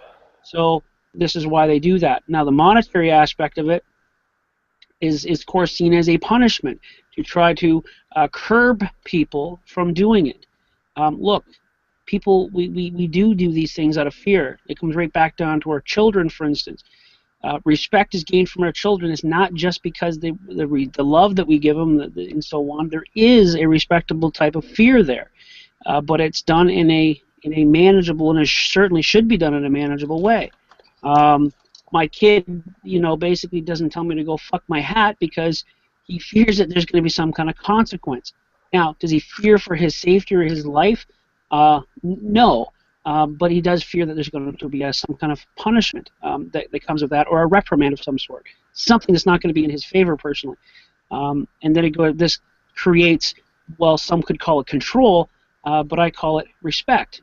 And certainly I think respect and fear almost come hand in hand in some instances, because not always can we command respect without having a justification of fear. Look, just in the aspect of me and Justin. If I meet Justin in a dark alley, just Justin's sheer size, and he's got the fact he's got a beard, and he presents himself in a certain way, maybe his tone of voice and so on, that might command respect from me. And I might not talk sideways from him because, first off, I might think he might own me in a fight in a hand-to-hand scenario. I go, I don't think I want to go at this fella. So if I can't just be a good person and give him respect, and he does the same to me, we now go to the next level. Well, what is that? Well, basically, that's just it. We come down to some kind of physical aspect, and he commands that respect because of his sheer presence, his tone, and so on and so forth. So I think there's a balance there. And even in policing, certainly there's a balance with that. In policing, certainly we're talking to somebody. We want that respect because we've been put in that position to try to curb, be the parent of society. Because our mommy and daddies aren't going to look after us when we get out there in society. But everybody in society certainly has a right to move about peacefully and enjoy their surroundings. When someone else infringes upon that in a society that's set up by a group of people, there has to be something there to maintain that order, and that's kind of how I look at it. So I think there is a need there, and I think that some of that respect that you're going to have for your common man will not always be present, and therefore will have to come from someplace else. Now, what is that? I don't know the definitive answer, but they've reached to the idea of handing out fines for these things, and they say, well, that seems to work. Now, is fines where it should stop? Well, then some people will say, well, you're robbing the person at gunpoint. You know what I mean? Because the officer comes up to you and says, I'm going to give you a fine. You got a gun on you? Yeah, I got a gun on me. So basically, you're taking my money via fines because of the aspect you've got a gun on your side. Yeah, not to mention that you're going to get kidnapped and thrown in a cage if you don't pay the fine. Trust me, I've been there.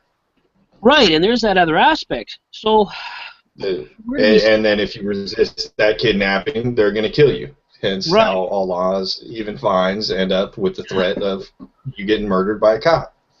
So where do you think the fine should stop then? Where do you think that they should basically be able to curb any of this aspect and wander around with your pecker hanging out of your pants down through a public park? Hey, Ohio. Hey, Ohio. Hey. Okay, it's working. Can you hear me now? I hear you. Yeah, I got you. I have to turn you down. I was trying to get on. I was trying to get on earlier with my phone, and I got a new phone. I just can't figure that crap out. So I'm here now. Turn your mic down a little bit. You have to turn them down.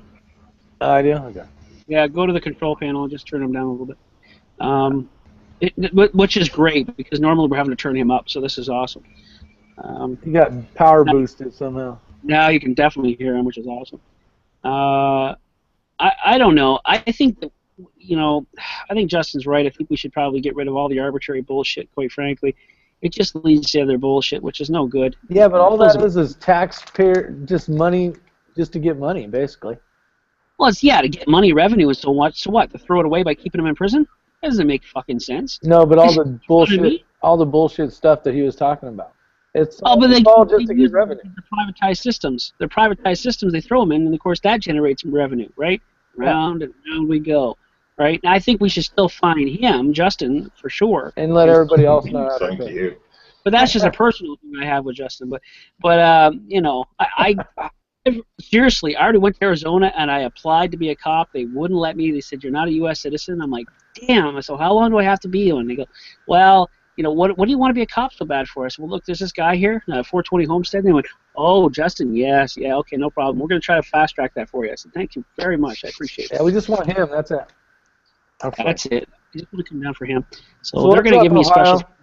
Let's get Ohio's point on this. I know he's been listening, so I want to hear what he's got. Are you talking South Carolina? Yeah, or just I don't know how much you got to see or watch so far, but talking about good cops, bad cops, percentages, and then about the video.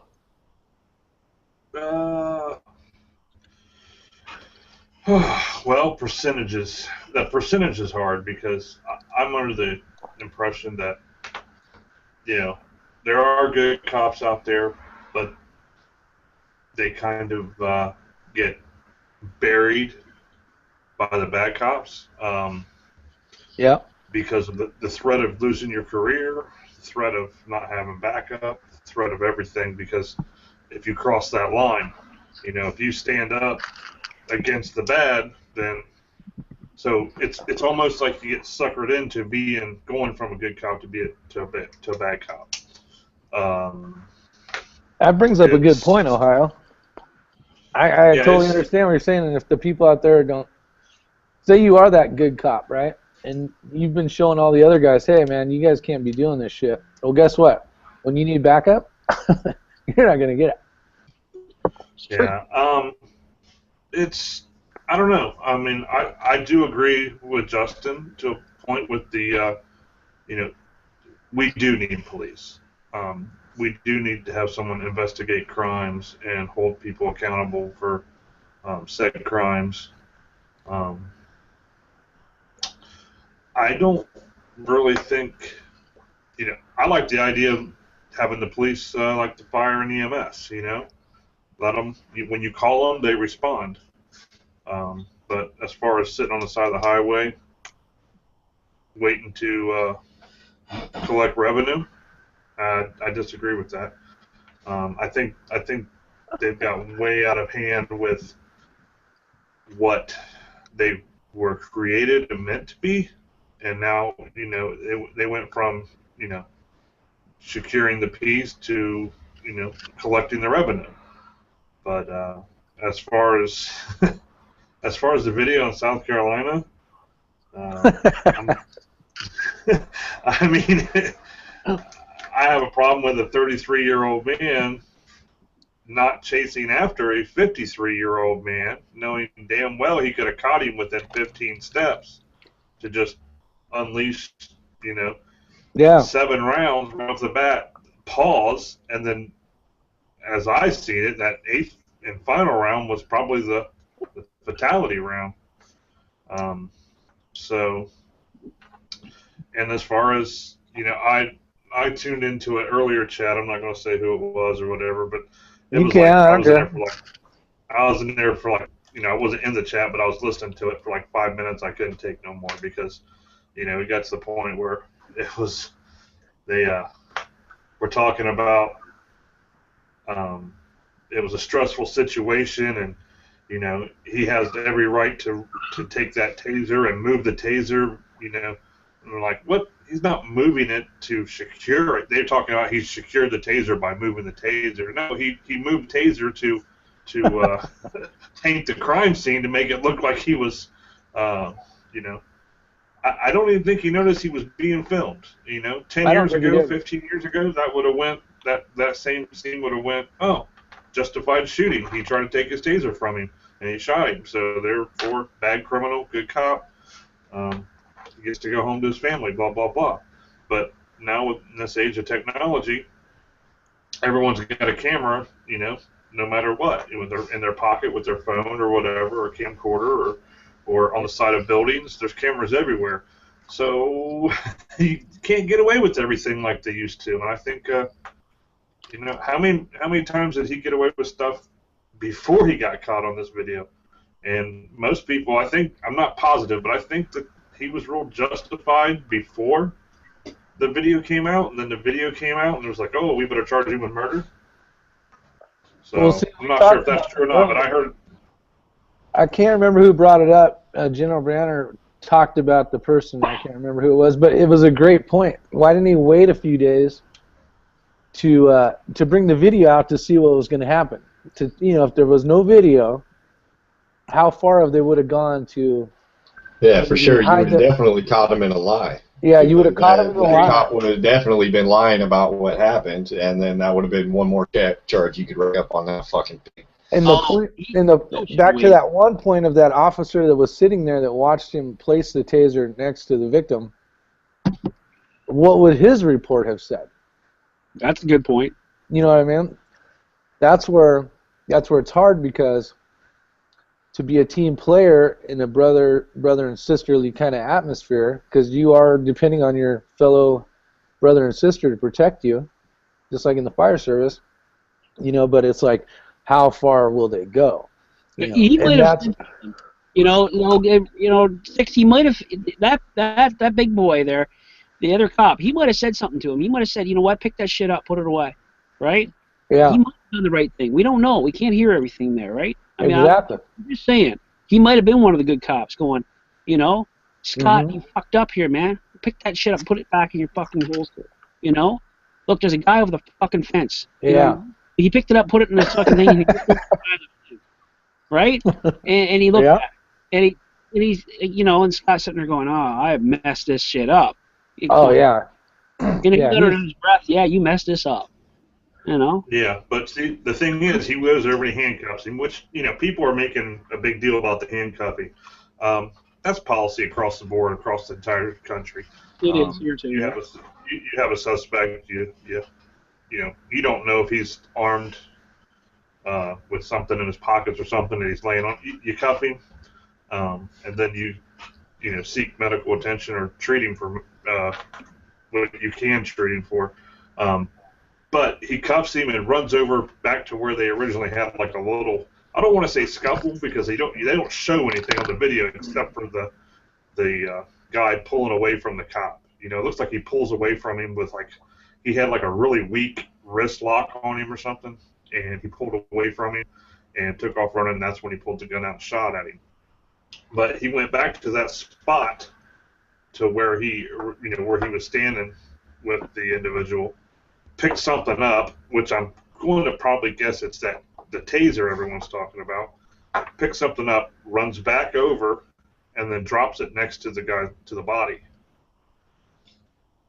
That, to me, I don't know, that one, that's almost intent. So there's your, as you would say, your cover-up or your intent for, you know, the crime of murder, you know? Yeah, it's oh man, that's so messed up though. You know, and I agree with Matt. I would, you know, and I don't think Matt will have a problem with me, you know, stating this. But he said to me, he says, you know, Banter, he says it just goes to well, it begs to ask the question: how much of this shit goes on that's not been videotaped by an independent witness? You know what I mean? And it actually goes through, and it does. It's a really valid question. You know what I mean? Because you've seen it setting up. You've seen that shit setting up. And it's just, you know, it's like something right out of a freaking movie. Honestly, when I first seen the video, I thought, is this real? Is this real? Because the 50-year-old guy didn't even seem to be really running. And it's just like the cop takes his firearm out, lines up, and pop, pop, pop, pop, buddy falls down. It just seemed so B-movie. I mean, it really did. And I thought, this can't be real. And, you know, Matt says, this is real, dude. And I'm like, what? I said, this is insane. He goes, so now what do you think about your good cops? I go, well, this is a bad example, certainly. It's a very bad example. What bothers me is the media there, you know, and was it the mayor or the chief that made this statement? You know, this officer's made a bad choice here. A bad choice? Fuck, it goes beyond a bad choice. You know? Yeah.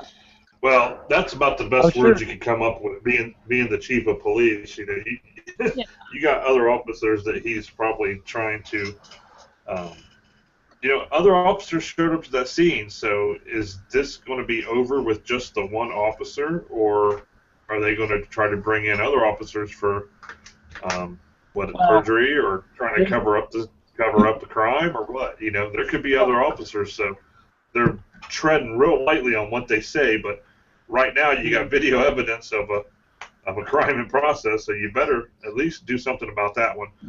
I think they've already stipulated that he's the only officer that's being disciplined at this point. Right, at this point, though, you know, at this point. One thing, I think they did. Sorry. Sorry, go ahead. I was just gonna say I'm sorry, and you know, I understand there's going to be people upset about it and protests and stuff like that. But to interrupt a press conference when the mayor and the chief of police are talking and you got a bunch of people standing in the back chanting, no justice, no peace, hands up, don't shoot, all this shit. You know, we already know that the hands up, don't shoot from Ferguson was bullshit. Yeah. You know, and then now they're chanting this shit here, no justice, no peace. Well, let's wait until the man has a day in court before we protest no justice, no peace, and see if justice is served, because they've already charged him with murder and arrested him. That's more than any other department has ever done in a situation like this. Yeah, well, what we've seen anyway recently, at the very least, has been Well, widely. I think the mayor did a good thing doing that, because he's showing his community that, hey, we're not going to let our police officers get away with stuff like this. Well, And they better go out and buy cameras that next day, I guess it would be today or yesterday, for each person. And he also did things, Ferguson, people demanded an outside prosecutor and an outside investigative people to come in. Didn't happen. They investigated themselves. New York City, Eric Gardner, where they choked on the sidewalk or whatever. People were demanding an outside source to investigate. They didn't. New York City investigated themselves, found themselves to be justified. The first thing this police chief and mayor did was turn this over to another agency to let them investigate. absolutely, and that's. I mean, what else could you ask for? Ferguson, you're going to sit there and chant "No peace, no justice, no peace." I mean, they charged the man with the crime, they arrested him, they arraigned him, and they turned the investigation over to somebody else, an independent source. So. and you don't give the jury's decision right before dark either. All right. Let's wait till trial. Then, if he's found not guilty, and which I have a hard time seeing that he would ever be found not guilty, but just in case he is found not guilty and he's released and exonerated, that's when you hit the streets and start protesting no justice, no peace. Not after the man's been arrested. That's like someone assaulting me, and them arresting them and taking them to jail, and then my family's showing up at the jail screaming no justice, no peace. It's just idiotic. It's just for the media, and it's just for show, and it's just to do this divide thing, because, I don't care what you say. It's not about race at this point. It's about police tactics, And if you want to bring the race thing into it, more white people have been shot and killed by police this year than blacks. And you can look that up. Well, if there's a reason to riot, which in this point there isn't, it's unless he gets away with it. But there should be everybody should be happy right now, because at least in what we've seen so far, a good majority of all the actions that were taken by the officer are on video.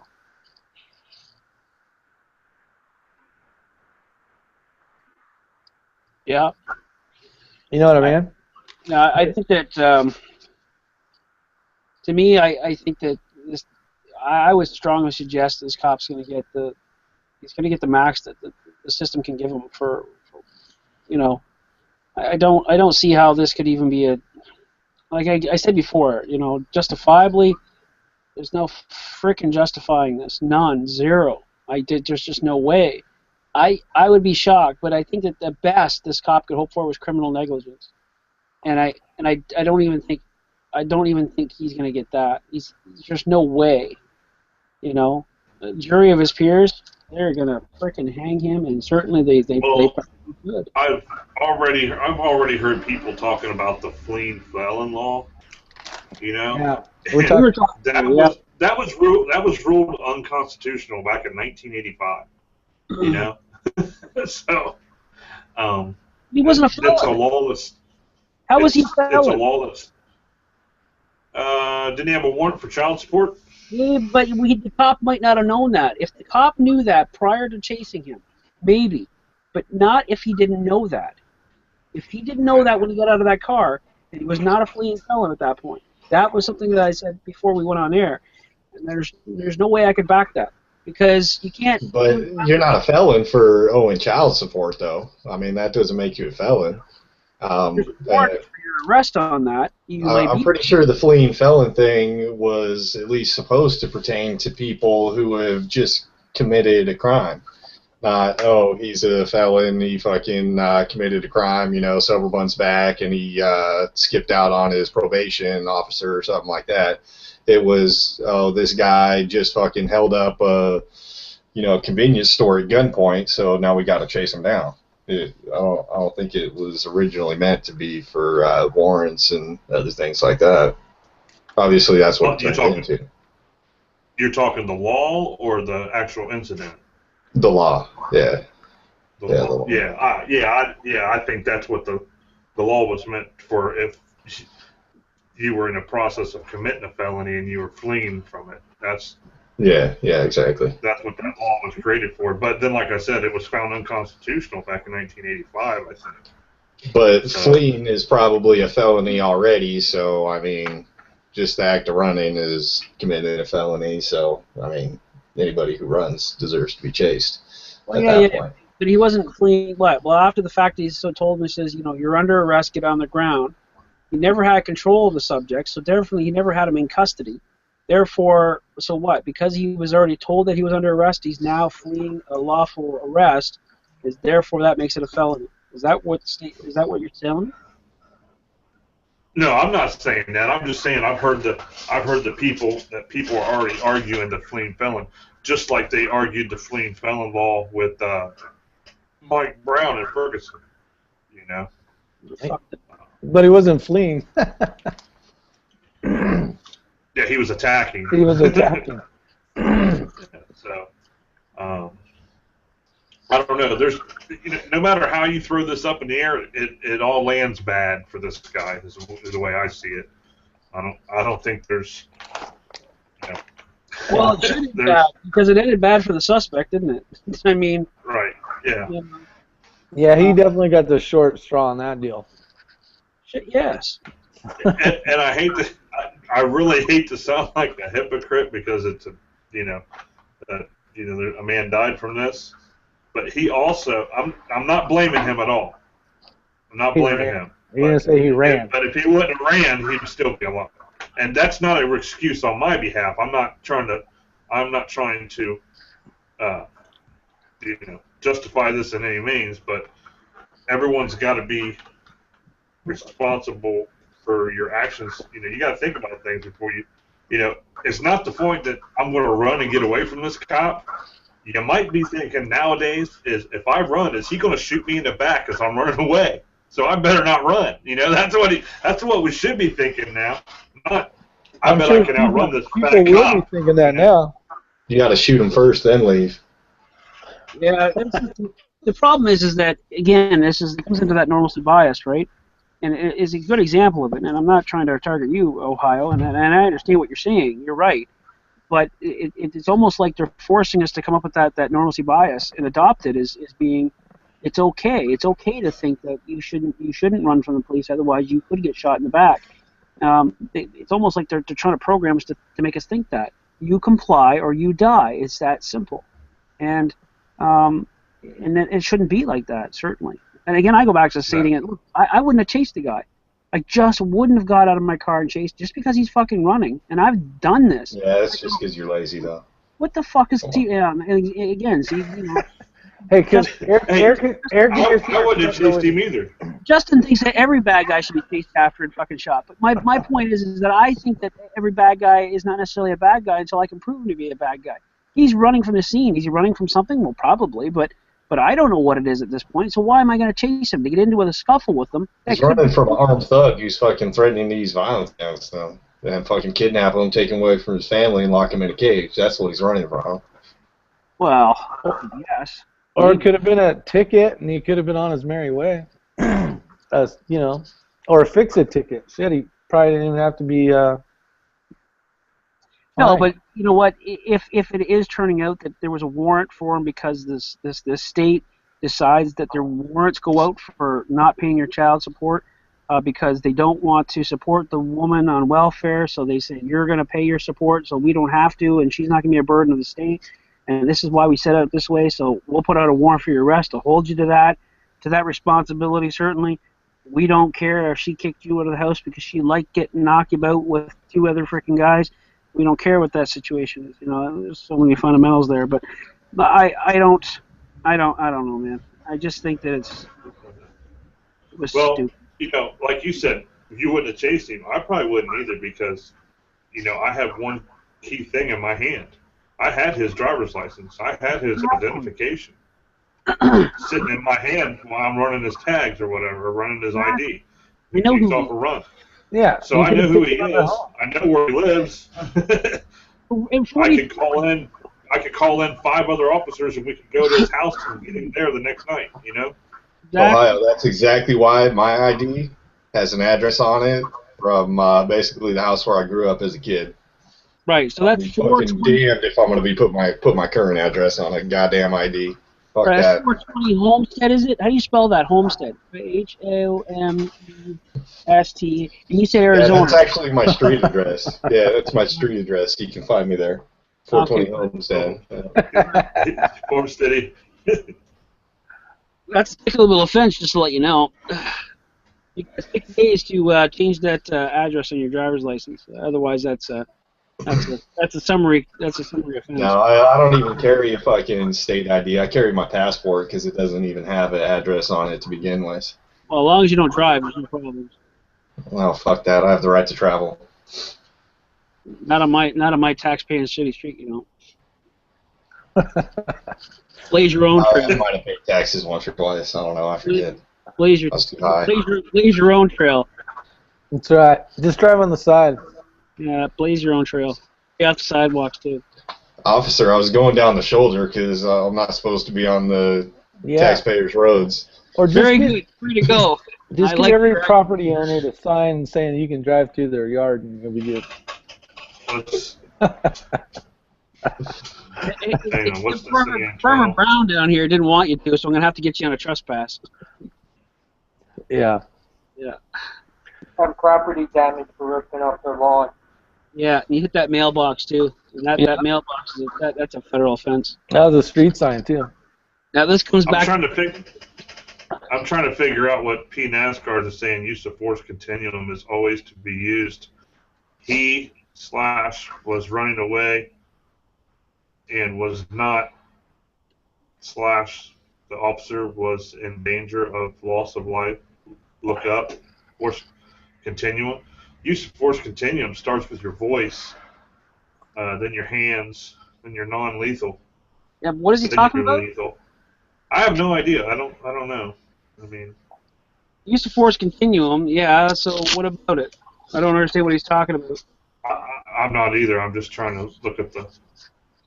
I thought he jumped on here for a second, but I guess not. Jump So on. what he's talking about this I mean, here? use of force starts with your show of force by being there in person. There's one. There's step 1. Step Right. 2 is using your voice. Step 3 is escalating your voice. Step 4 is actually putting your hands on someone. Step 5 would be to use, holds or training or, arm bars or wrist locks or something like that. After that, you work on non-lethal, such as batons, mace, taser, and then the next step up in the continuum would be deadly force. Deadly force is always your last. Always a From what lot. I've seen on this so what I've seen on this video, he went from the voice to the hands to now they claim taser. I didn't see a taser being used, but you can hear if you watch the other video, the dash cam, and he's got the audio. You can hear the audio say taser, taser, taser, and then that's all you hear. So he might have used taser, but this man was not coming at him.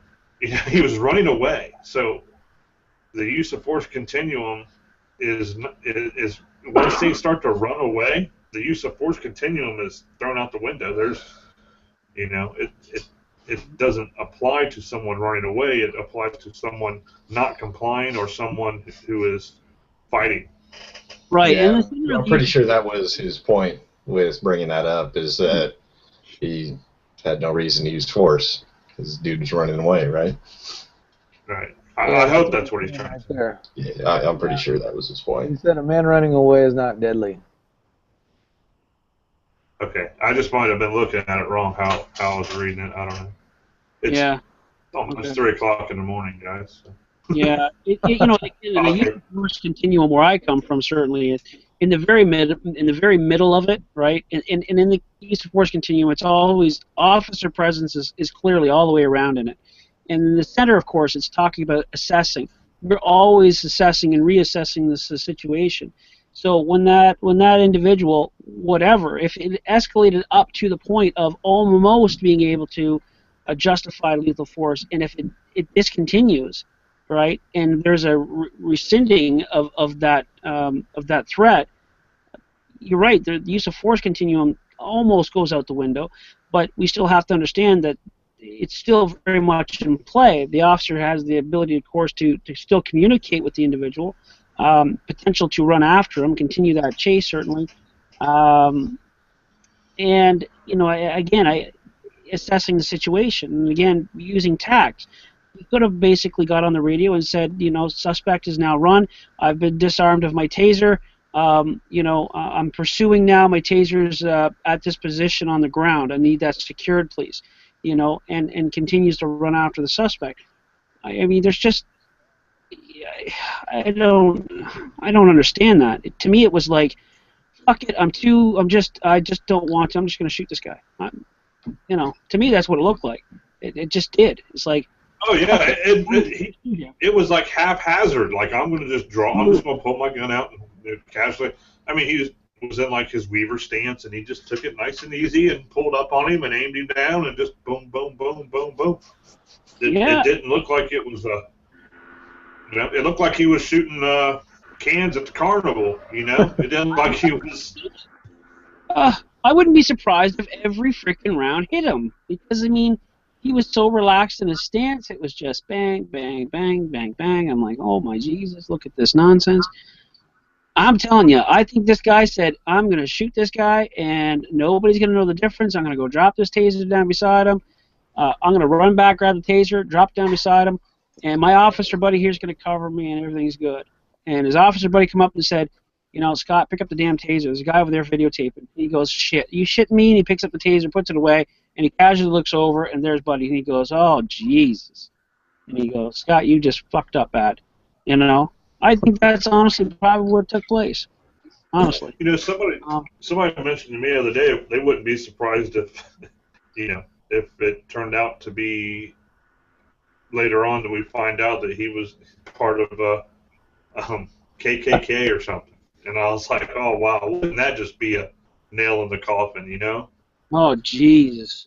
Whoa, my Jesus. Can you imagine? Back to the race wars. Yeah. Oh. But then imagine if it comes true that, hey, this guy was part of the Ku Klux Klan and all this stuff. Then the whole department would be under scrutiny for, you know, everybody would, you know, if you were a white cop at that department, you pretty much start looking for a job, you know. Oh yeah, right, exactly. You never know. You never know.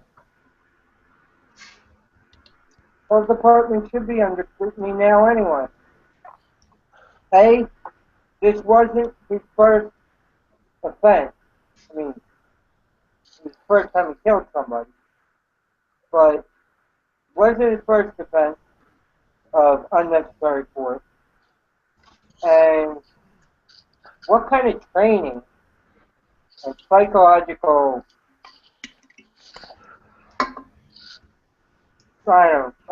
it just irritates me. Yeah. Well, another thing you got to think of, every person that he's ever arrested and testified in court for now has an opportunity to say, hey, he wasn't an outstanding, you know, an upstanding person, you know. I'm going to say that he was lying during my case, so the prosecutor's going to have to go back and look at everyone because we had that happen. Yeah, exactly. Appeal that shit and then watch him have to come in and testify again dressed in his fucking orange jumpsuit. What's the fucking jury going to think about that cop now that he's testifying against a criminal in a fucking jumpsuit? Yeah, placing that taser just ruined every case he's ever been on.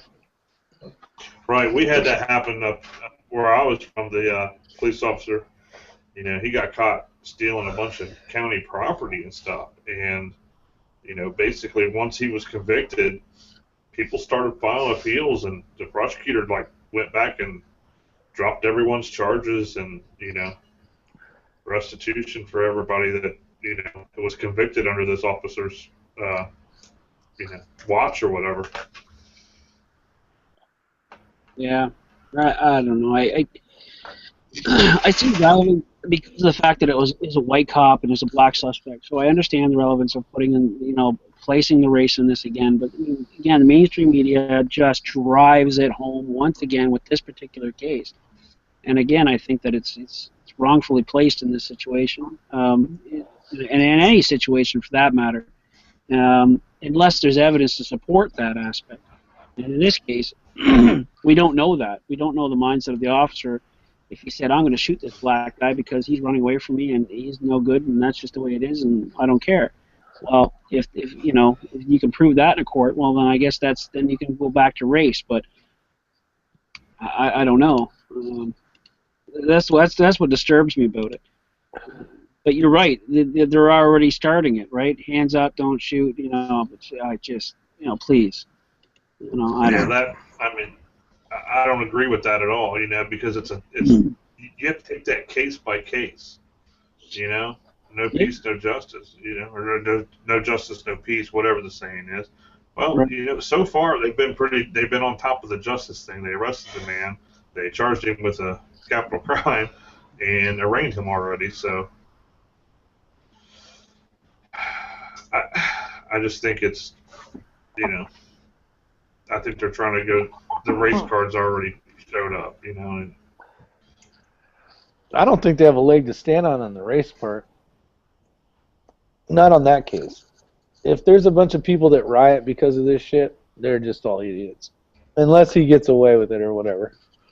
Right. I mean, if he goes to trial and, you know, a 12-person jury finds him not guilty of murder, and he walks out of that courtroom.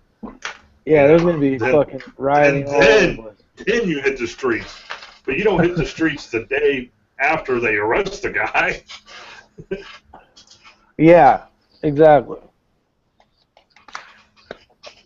It's not unless your intention is to form a lynch mob, because I mean, go ahead, we have video evidence. You might as well fucking break into the jail and string them up from the nearest tree. True. But, you know, protesting really doesn't make any sense. So I went to Ohio on that. But I'm all for the lynch mob. Well, it's better than rioting and burning your own damn town down. That just makes no damn bit of sense. Yeah, if you're out there saying, you know, with signs basically telling the fucking justice system they better hang this fool, then, yeah, I can agree with that. But yeah, I haven't really seen anything like that. Does South Carolina have a death penalty? I don't know. But see, I mean, you would have, in order to get the death penalty, you would have to prove that he intended on hunting this man down, finding him, and killing him. It had to be plotted. I don't think it was a plotted murder. So, yeah, it'd have to be premeditated and blah, blah, blah. Yeah, I don't think it was premeditated. I think he emotions got the better of him, and he got pissed, and he's like, motherfucker, I'll show you, and he pulled out a gun and shot him, you know? So yeah, run from me? I wasn't, yeah. Not really a crime of passion. What's it called when it's that quick, when something happens that quick? Spontaneous. Is it spontaneous?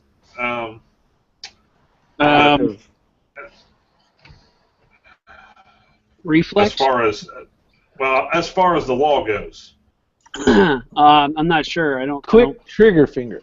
Yeah. Listen, guys, hang on a second. Just give me a quick second here to share something. I just put in the internal as well. I'm gonna play this. I haven't heard this either, so this is gonna be the first time hearing this, guys. So just bear with me here. Screen share that shit. Yeah, it's done. Got it. I'll click on you so it stays. At the fire station. Why's it got to be a white police officer?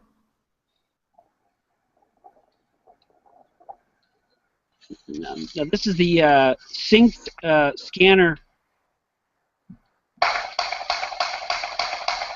I'm at the Rivers in there, pawn shop. Where are you at now?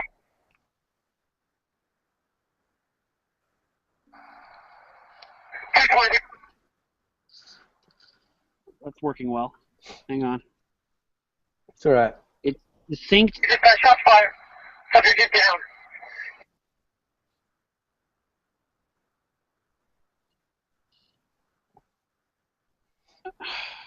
It's all right. You got Canada. Okay. It's stating the officer. We'll try to play this again so it's all fluid here. I'm going to start from the beginning here. Just hang on a second, guys.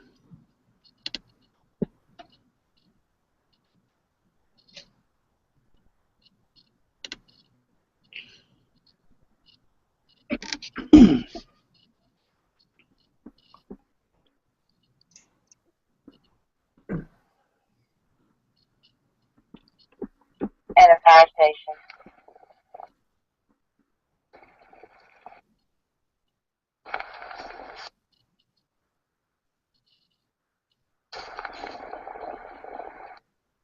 Terrible.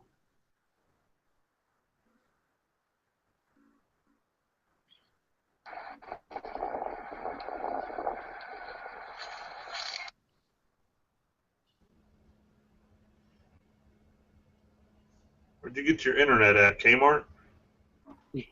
Yeah, right, eh? It's not that. It's because there's other shit in this is the other advertisements working on this webpage. The porn's trying to fight its way through, I think. Right. I hear you.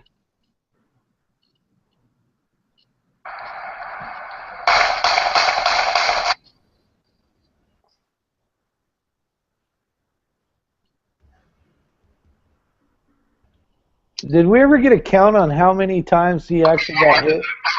Pawn shop. That's his partner there that shows up on scene, pretty sure. Yeah. Where are you at now?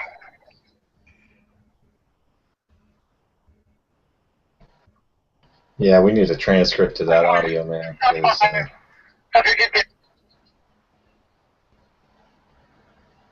I'm gonna see if I can find a transcript on it.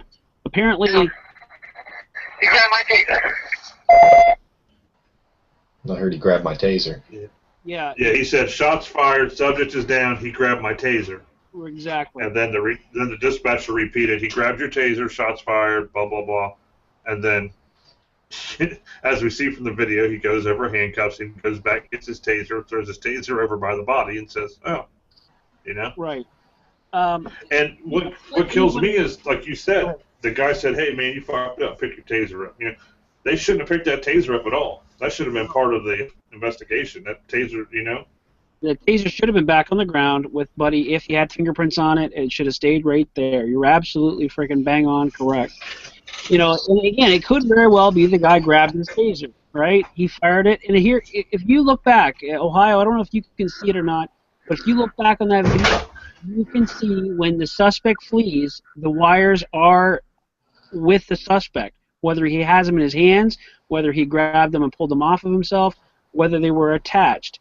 It doesn't really matter, but you can see the taser wires out in front of him, out in front of the officer when he's shooting. Again, it's you know, I don't know, man. Pretty damning. But anyway, ladies and gentlemen, that is on The Guardian.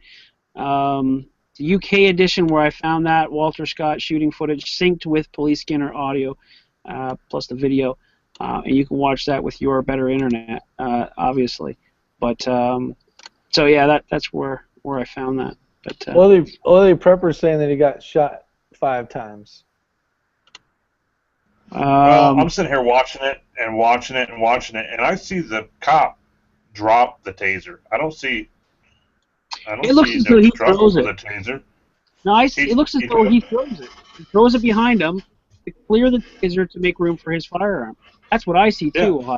He shot him with the taser. The taser didn't drop him. He dropped the taser and pulled his firearm. That's what I see too. But then he might only hit him with one probe. You know, you only get hit with one probe, it's not going to work. No, absolutely, right? All Both kinds probes got to be in. of tasers. They suck, man. I mean, when it comes down to it, honest to God, I don't like taser. I would take 10 taser hits over one mace. I hate mace. I hate. Oh, you're damn straight, man. Man, pepper spray, mace, frick, you fuck. Ferret rounds. You ever had anything with ferret rounds? Ferret rounds, they suck ass, man. Carrot rounds? Ferret rounds. Ferret. Ferret rounds. They're like a grenade launcher. TAC team view. Like a beanbag or something? Kind of. No, this is a propellant that it's powder, Oh. right? It's like it's kind of like Peppered paper? like- Oh, it's a pepper ball, like paintball. Like it's a paintball gun. It shoots these things powder are mace out of it. right. But these things are bigger, right? They're 4 times the size of a 12 gauge round. No, I don't like the little grenades that when they blow up, it blows like the little rubber balls everywhere. Yeah, and those suck. They're The- supposed to stay like below the waist, but man, they will come right up and hit you in the face. Right in the face. Not very good. I don't know. Could poke an eye And out. something like that will knock your eye out. I'm sorry, but Exactly. I guess it's still less lethal, but you're going to be blind the rest of your life. I guess I don't know. Exactly. Maybe they hand out safety goggles first. Yeah, maybe. Well, most of the protesters are usually wearing gas masks anyway, so True. So they're covered. so we got to pass laws to make it illegal to have a mask on while you're at a protest. That way, they can protect themselves. Right. Sounds like a plan.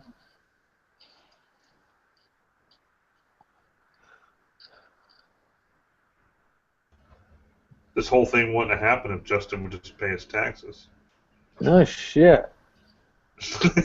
Running around Arizona with no license. And, I don't didn't like pay for it. this faggots bullets. I mean, fuck. You expect me to pay for a goddamn cop's bullets? Yeah, fucking Oh right. man, that's the truth right there. We're all guilty. They used our taxpayer money to pay for those bullets and guns, so therefore we're all accessory to murder. Yeah, you guys all did it. Well, and myself included, I guess. I didn't. there's conflicting stories out there in the media stating that, like the oily prepper had talked about being struck 5 times.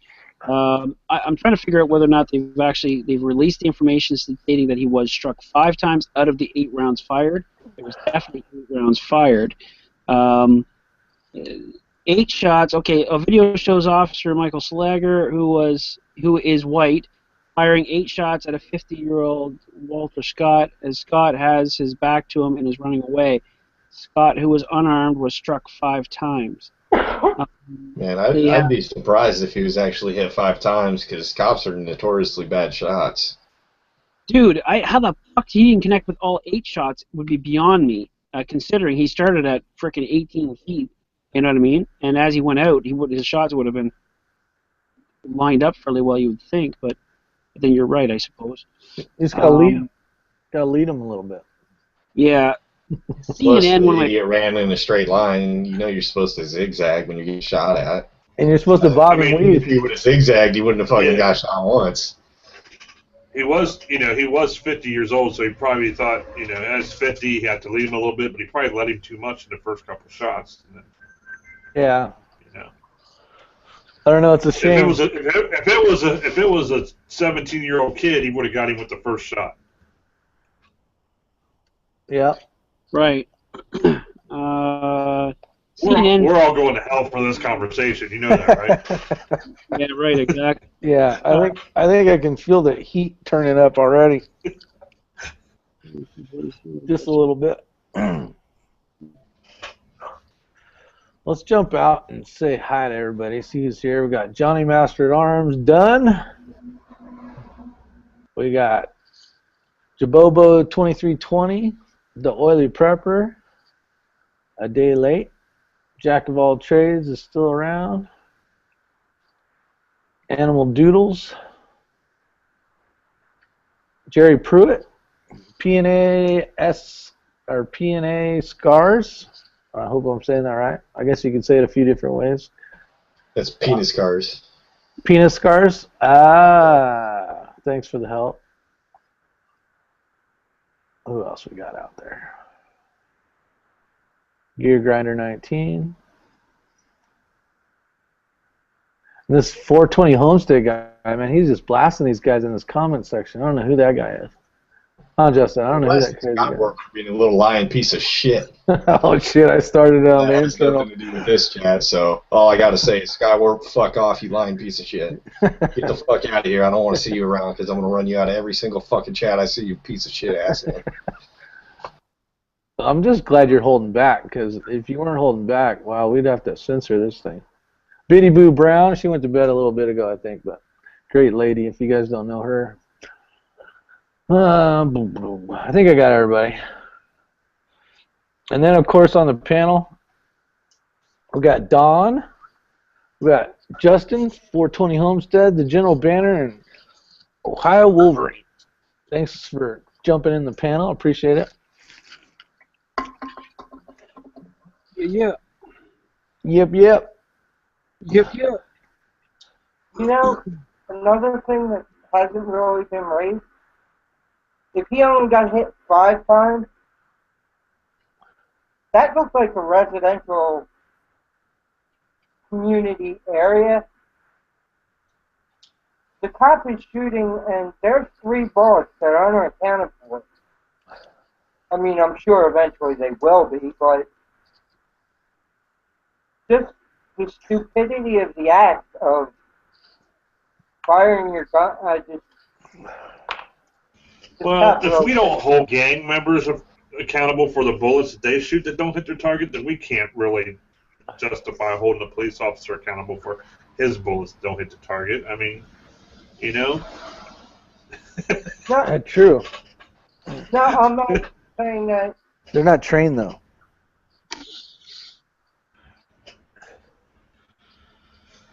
Yeah, it looked like he was in an alleyway, some type of alleyway between a residential area and maybe some business district or something.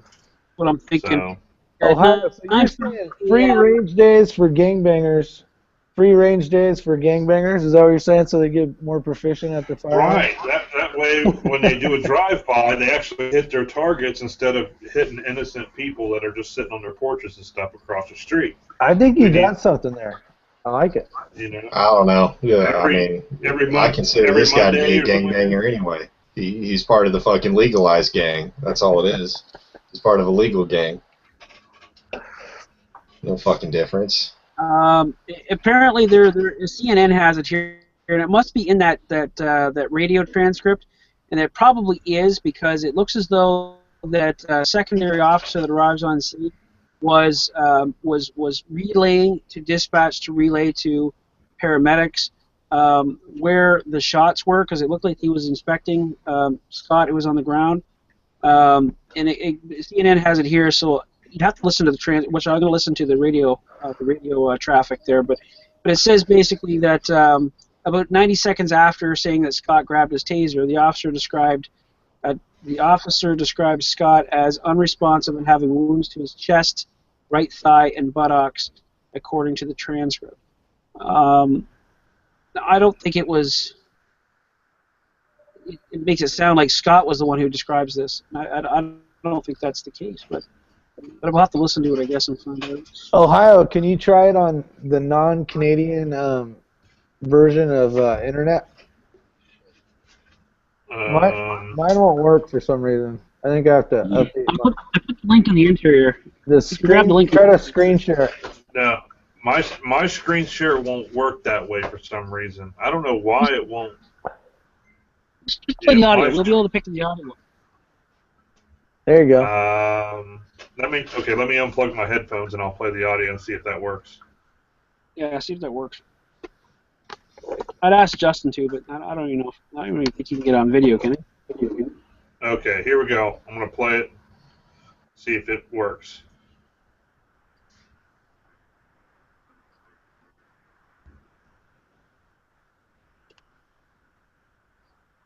And a 9 station.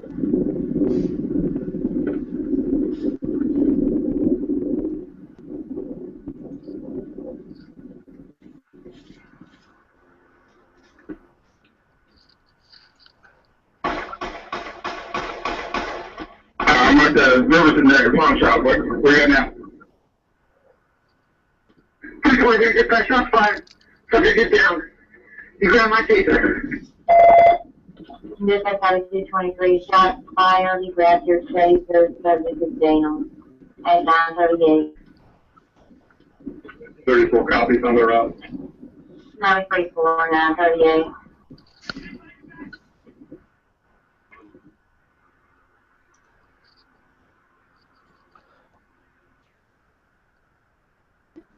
$241's in the area. I'm going to locate him. Dispatch County 938. Oh, Rivers. That probably crashed on you in there. Dispatch County. Yeah. Come looking behind the pawn shop.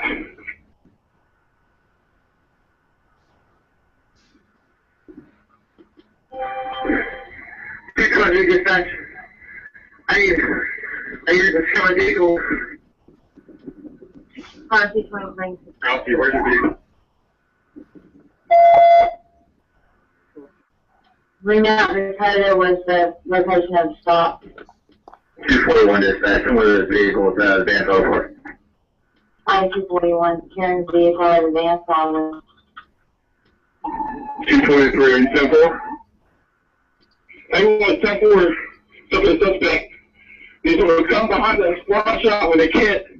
Gunshot wound, looks like the chest, to the right side, all responsive. I copy, make sure the scene's secure. I will pause it right there for a second because I'm actually watching it, and you guys can all hear it. But that was the second officer on the scene who was kneeled down next to the suspect on the ground, saying that he had been shot. He was the one doing the medical attention at that time. So I'll go ahead and play it again, or continue playing, just to give you a visual. It is looking like a gunshot wound to the butt.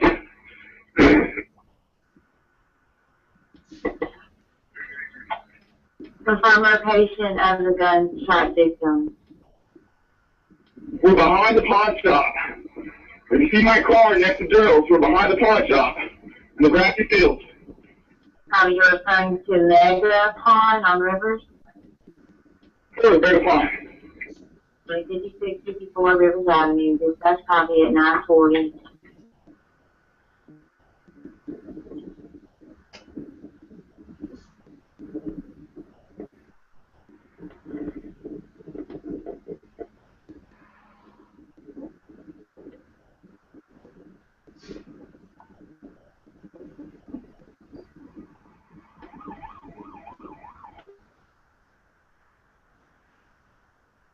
And that's the end of the video there.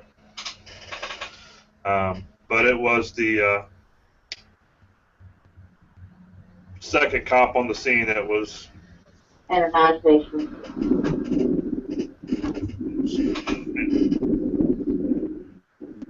Sorry, it started over.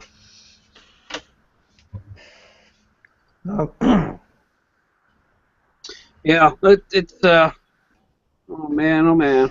You can hear one of the probably a senior officer telling the scene, and again, that to me that's kind of bad. Second officer should have told the other guy to just stand back, and and he definitely should. You're right. I mean, he should never pick up that taser. Anything that lays Right. there, you leave there. An officer that's involved in a shooting should, after that, he's done. As soon as the first officer arrives on the scene, he's done. He's to Right. go away.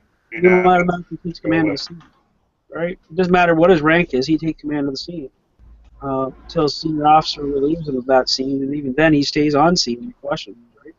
So it's nuts. That's what you said. I don't know. Like that officer shot him.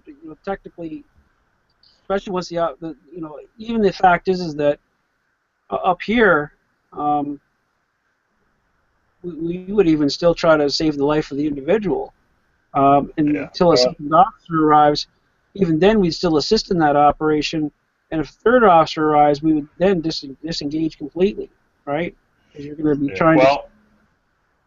on this video, the second officer, which is the black officer that shows up, Right. he assesses the wounds, gives direction to where the ambulance needs to come in at, where his cruiser was, and then gets up and runs away to go retrieve the medical bag that he had in his trunk.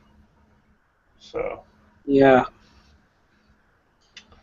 there's another video that's even longer than that actually shows him and another officer that arrives Right. trying to perform stuff. But, one thing I did notice, though, when he handcuffed him, he was still alive when he was handcuffed. Yep. Yep. Because his head was up. Yeah. He raised his head up and turned his head. And the officer said, "Show me your hands," and he did give him the one arm.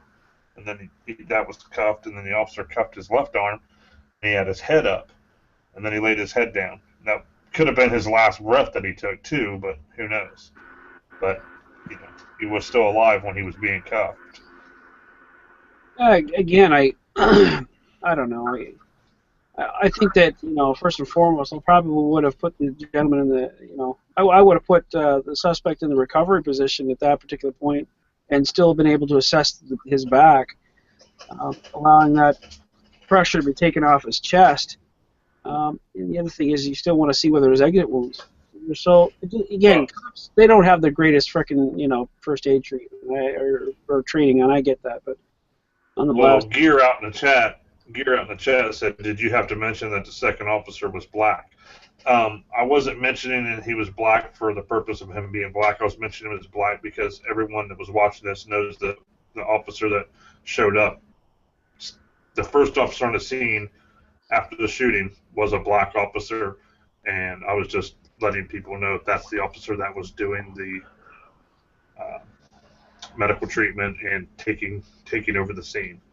Yeah, the radio, because we didn't have the visual of the radio. Yes. Yeah. That's the only reason I mentioned that, not because the whole. Right. First and second officer, again, could have, I suppose, but nonetheless.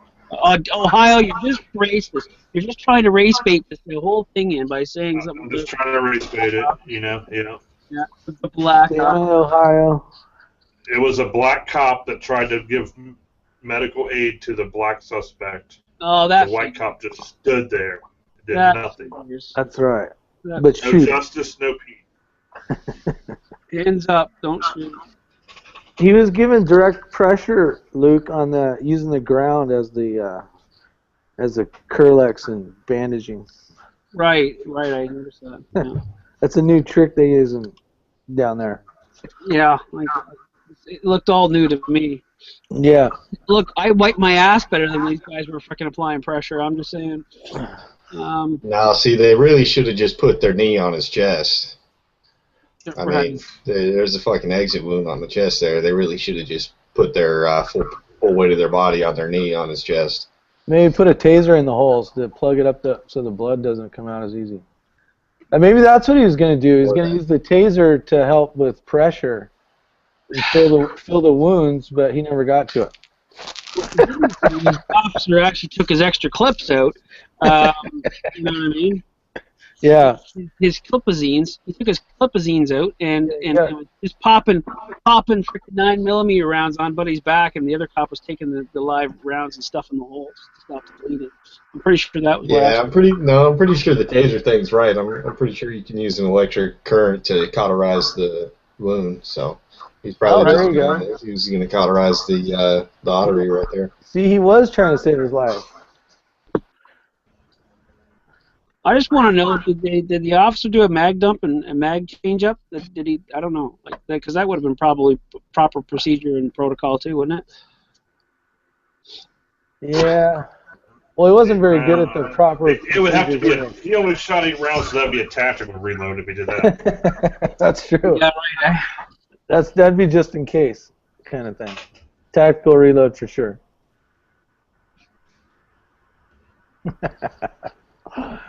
That's funny. Well, it's been 2 hours and about 40 minutes now.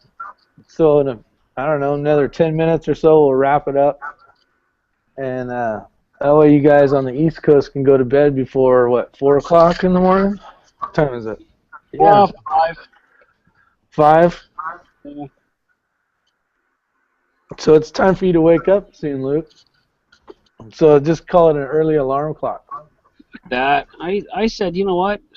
I'm going to go to sleep this afternoon, and I'm going to wake up after a 3-hour nap, and because I'm off on holidays, and I'm going to wake up and get into a really long chat with Six. Okay. Yeah, I get to go to work tomorrow, so I should be turning in here shortly.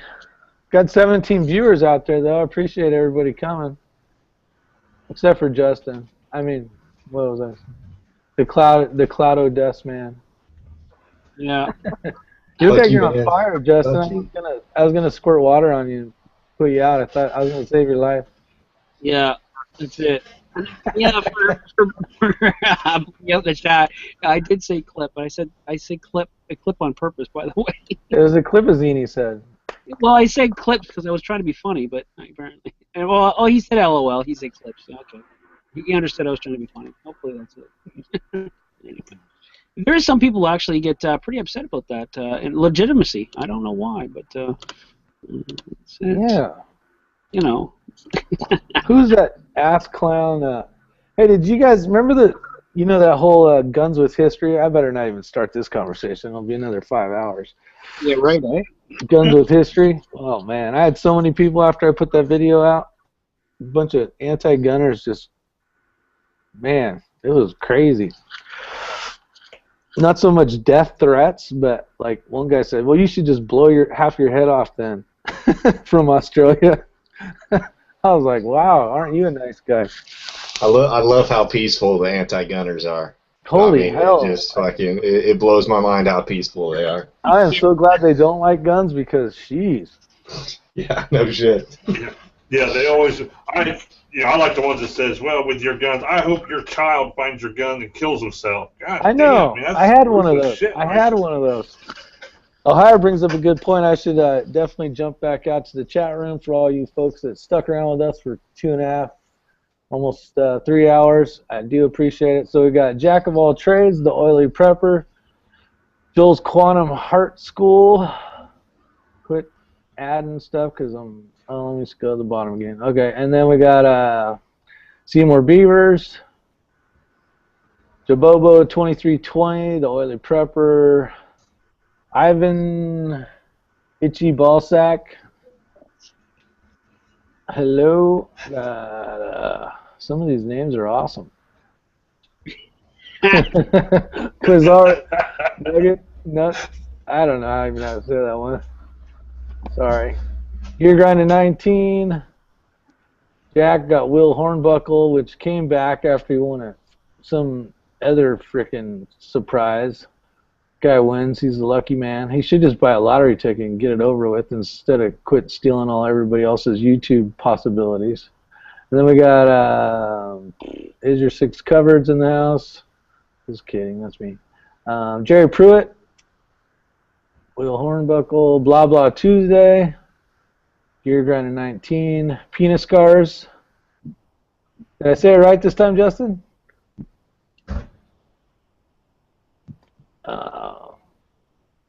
Who else we got here? Betty Boo Brown.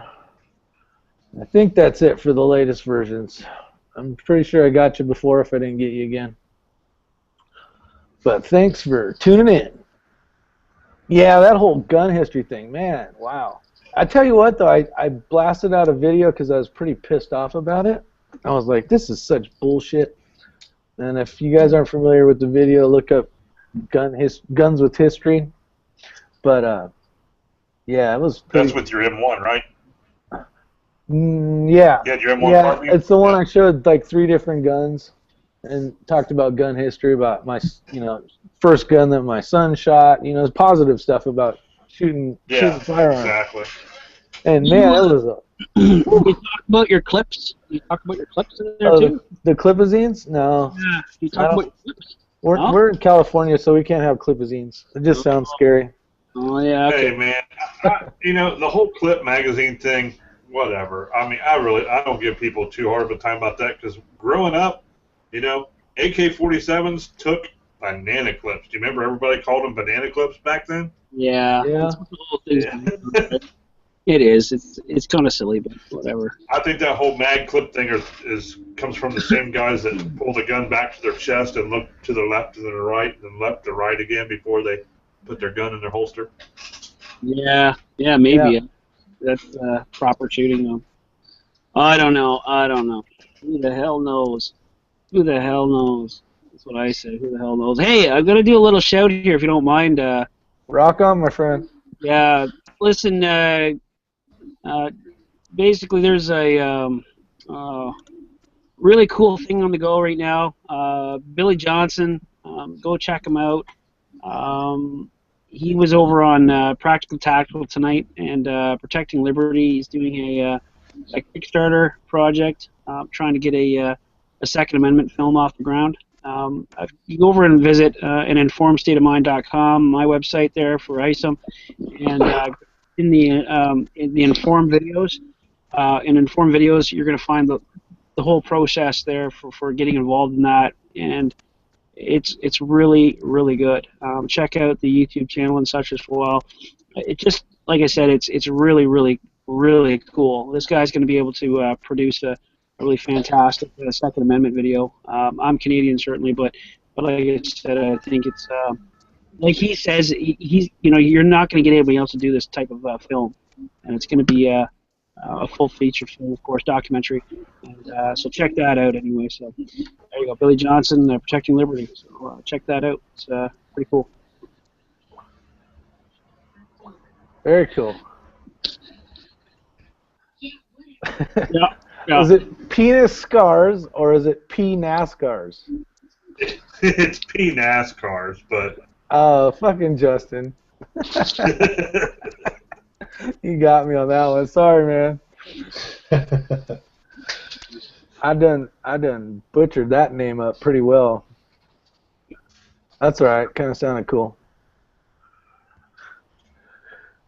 That's for sure. Well, you guys, I'm going to hit the stop broadcast button. I appreciate, again, everybody tuning in and joining in. So you guys have a great night. Get some good sleep, and don't run from the police. Good night. Bye.